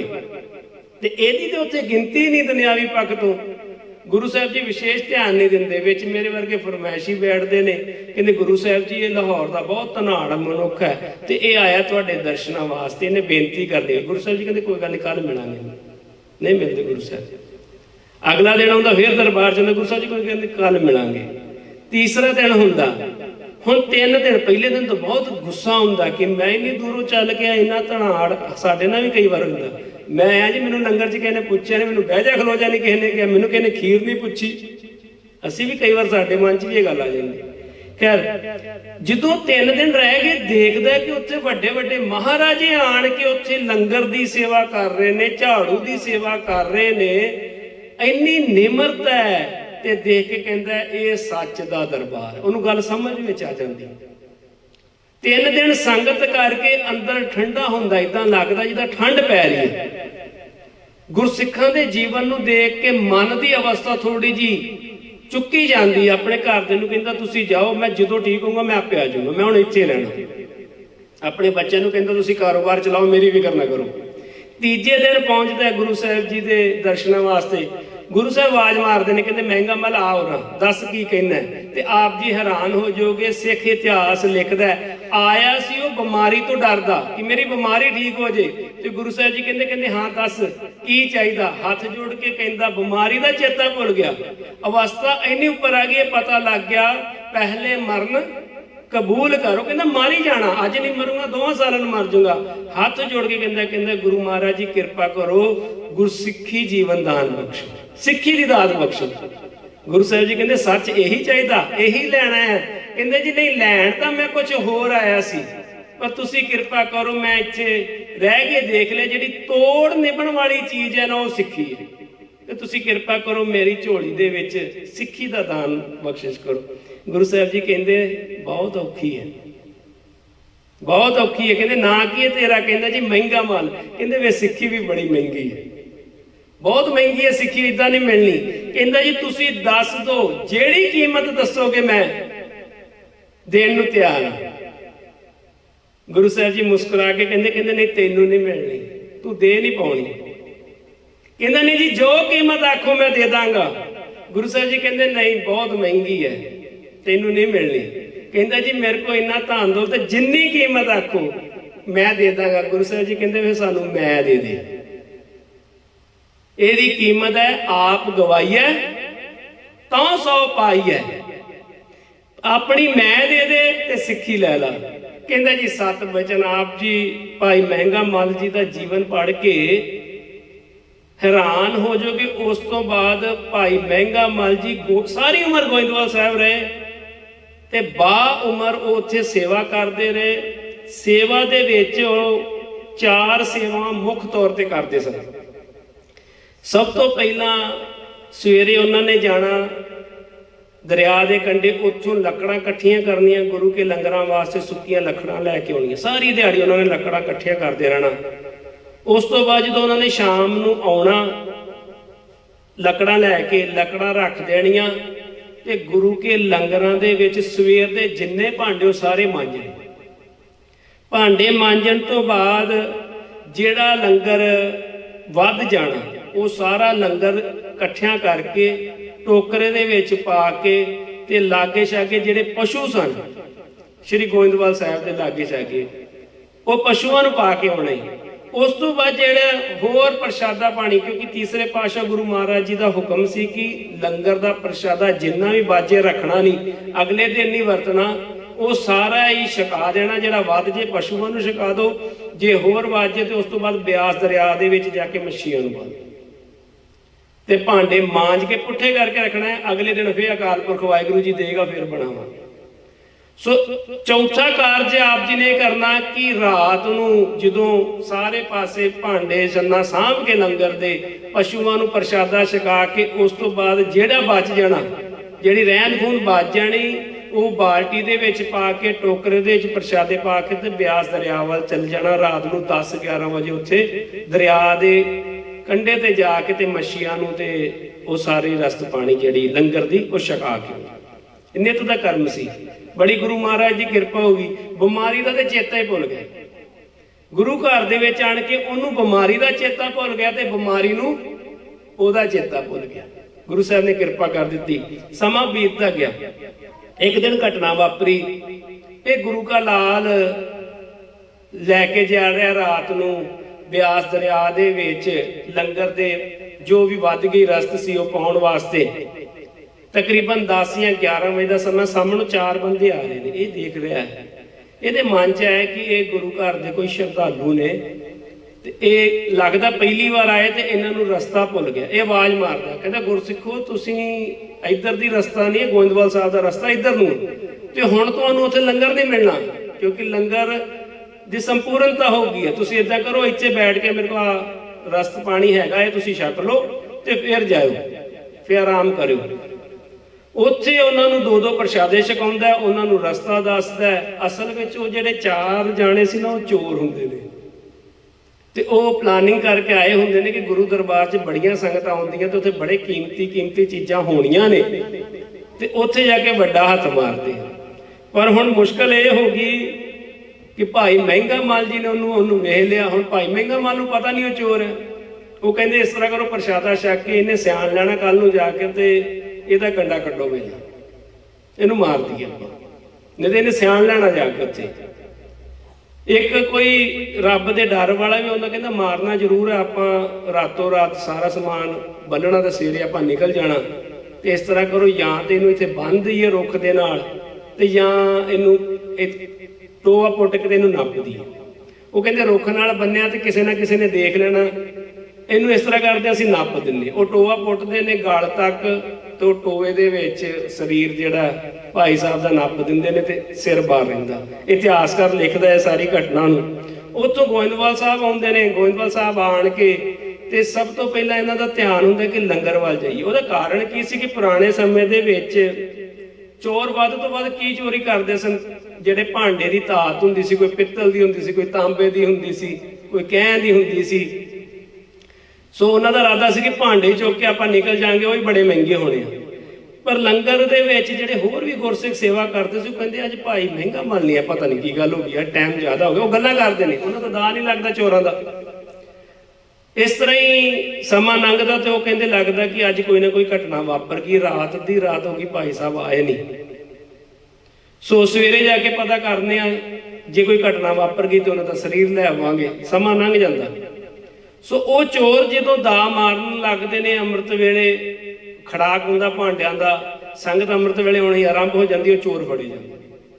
ਉਹ ਚੋਰਾਂ ਨੂੰ ਫੜ ਕੇ ਤੇ ਉੱਥੇ ਗੁਰੂ ਸਾਹਿਬ ਜੀ ਦੇ ਦਰਬਾਰ ਦੇ ਵਿੱਚ ਪੇਸ਼ ਕੀਤਾ ਜਾਂਦਾ। ਉਹ ਵੀ ਸਾਰੀ ਵਾਰਤਾ ਦੱਸਦੇ ਜੀ, ਇਸ ਤਰ੍ਹਾਂ ਤੁਹਾਡਾ ਇੱਕ ਬੰਦਾ ਮਿਲਿਆ ਸੀ, ਅਸੀਂ ਉਹਨਾਂ ਨੂੰ ਇਸ ਤਰ੍ਹਾਂ ਕੀਤਾ। ਸਾਰੀ ਤਫਤੀਸ਼ ਹੁੰਦੀ ਹੈ। ਗੁਰੂ ਸਾਹਿਬ ਜੀ ਆਪ ਸੰਗਤ ਨੂੰ ਨਾਲ ਲੈ ਕੇ, ਚੋਰਾਂ ਨੂੰ ਨਾਲ ਲੈ ਕੇ ਉੱਥੇ ਬਿਆਸ ਦਰਿਆ ਦੇ ਕੰਢੇ ਤੇ ਪਹੁੰਚਦੇ ਨੇ ਤੇ ਉੱਥੇ ਭਾਈ ਸਾਹਿਬ ਜੀ ਆਪਣੇ ਨਾਮ ਬੰਦਗੀ ਦੇ ਵਿੱਚ ਉਹ ਮਸਤ ਨੇ, ਟੋਏ ਦੇ ਵਿੱਚ ਹੀ, ਸਿਰਫ ਧੌਣ ਉਹਨਾਂ ਦੀ ਬਾਹਰ ਹੈ। ਗੁਰੂ ਸਾਹਿਬ ਜਾ ਕੇ ਆਵਾਜ਼ ਮਾਰਦੇ ਨੇ, ਟੋਆ ਪਟਾਉਂਦੇ ਉਹਨਾਂ ਚੋਰਾਂ ਕੋ, ਭਾਈ ਸਾਹਿਬ ਜੀ ਨੂੰ ਬਾਹਰ ਕੱਢਦੇ ਨੇ ਤੇ ਭਾਈ ਸਾਹਿਬ ਜੀ ਹੱਥ ਜੋੜ ਕੇ ਗੁਰੂ ਸਾਹਿਬ ਜੀ ਨੂੰ ਨਮਸਕਾਰ ਕਰਦੇ, ਕਹਿੰਦੇ ਮੈਨੂੰ ਮਾਫ ਕਰਿਓ, ਤੁਹਾਨੂੰ ਖੇਚਲ ਹੋਈ, ਤੁਸੀਂ ਆਪ ਚੱਲ ਕੇ ਆਏ ਜੀ। ਹੁਣ ਸਾਰੇ ਜਾਣੇ ਸੰਗਤ ਕਹਿੰਦੇ ਕਿ ਇਹਨਾਂ ਨੂੰ ਕੋਈ ਨਾ ਕੋਈ ਚੋਰਾਂ ਨੂੰ ਜ਼ਰੂਰ ਅਸੀਂ ਨਾ ਦੰਡ ਦੇਣਾ ਚਾਹੀਦਾ। ਇਹਨਾਂ ਨੇ ਬਹੁਤ ਗਲਤ ਕੰਮ ਕੀਤਾ, ਇਹਨਾਂ ਨੂੰ ਆਹ ਦੰਡ ਦੇਣਾ ਚਾਹੀਦਾ, ਇਹਨਾਂ ਨੂੰ ਮਾਰ ਦੇਣਾ ਚਾਹੀਦਾ, ਇਹਨਾਂ ਨੂੰ ਦਰਿਆ 'ਚ ਰੋੜ ਦੇਣਾ ਚਾਹੀਦਾ। ਗੁਰੂ ਸਾਹਿਬ ਜੀ ਕਹਿੰਦੇ ਨਹੀਂ, ਇਹ ਜਿਹੜੇ ਅਪਰਾਧੀ ਨੇ ਨਾ, ਇਹ ਭਾਈ ਸਾਹਿਬ ਦੇ ਅਪਰਾਧੀ ਨੇ। ਸੋ ਇਹਨਾਂ ਨੂੰ ਹੁਣ ਜਿਹੜਾ ਦੰਡ ਆ ਨਾ, ਉਹ ਭਾਈ ਸਾਹਿਬ ਹੁਣੀ ਦੇਣਗੇ। ਭਾਈ ਮਹਿੰਗਾ ਮੱਲ ਜੀ ਜੋ ਦੰਡ ਦੇਣਗੇ ਉਹ ਇਹਨਾਂ ਨੂੰ ਦੰਡ ਦਿੱਤਾ ਜਾਊਗਾ। ਇਹ ਉਹਨਾਂ ਦੇ ਅਪਰਾਧੀ ਨੇ। ਗੁਰੂ ਸਾਹਿਬ ਜੀ ਕਹਿੰਦੇ ਭਾਈ ਸਾਹਿਬ ਜੀ ਦੱਸੋ ਇਹਨਾਂ ਨੂੰ ਕੀ ਦੰਡ ਦਈਏ? ਹੱਥ ਜੋੜ ਕੇ ਕਹਿੰਦੇ ਗੁਰੂ ਸਾਹਿਬ ਜੀ, ਇੱਕ ਮਾਲਕ ਦੇ ਹੁੰਦਿਆਂ ਕੂਕਰ ਕਿੱਦਾਂ ਕਹਿ ਸਕਦਾ? ਤੁਸੀਂ ਮਾਲਕ ਜੇ, ਮੈਂ ਤੁਹਾਡਾ ਕੂਕਰ ਆ, ਮੈਂ ਨਹੀਂ ਕਹਿ ਸਕਦਾ ਕੁਝ ਵੀ। ਗੁਰੂ ਸਾਹਿਬ ਜੀ ਦੂਸਰੀ ਵਾਰ ਫਿਰ ਬਚਨ ਕਰਦੇ ਨੇ, ਫਿਰ ਇਹੀ ਜਵਾਬ ਦਿੰਦੇ ਨੇ, ਕਹਿੰਦੇ ਨੇ ਗੁਰੂ ਸਾਹਿਬ ਜੀ ਮੇਰੇ 'ਚ ਇੰਨੀ ਔਕਾਤ ਨਹੀਂ ਕਿ ਮੈਂ ਕੁਝ ਕਹਿ ਸਕਾਂ। ਤੀਸਰੀ ਵਾਰ ਗੁਰੂ ਸਾਹਿਬ ਬਚਨ ਕਰਦੇ ਨੇ।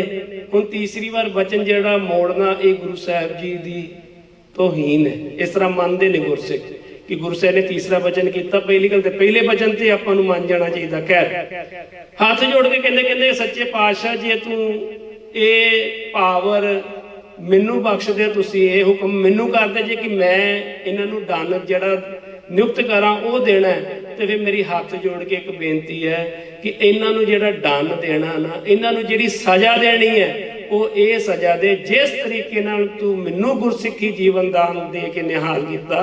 ਤੂੰ ਆਪਣੀ ਕਿਰਪਾ ਦੀ ਦ੍ਰਿਸ਼ਟੀ ਕਰ ਇਹਨਾਂ ਚੌਹਾਂ ਦੇ ਉੱਤੇ ਤੇ ਇਹਨਾਂ ਦੇ ਜੀਵਨ ਦੇ ਵਿੱਚ ਗੁਰਸਿੱਖੀ ਜੀਵਨ ਦਾਨ ਬਖਸ਼ਿਸ਼ ਕਰ ਦੇ, ਤਾਂ ਕਿ ਇਹਨਾਂ ਦਾ ਹਾਲਤ ਤੇ ਪਲਤ ਜਿਹੜਾ ਉਹ ਸਵਾਰਿਆ ਜਾਵੇ।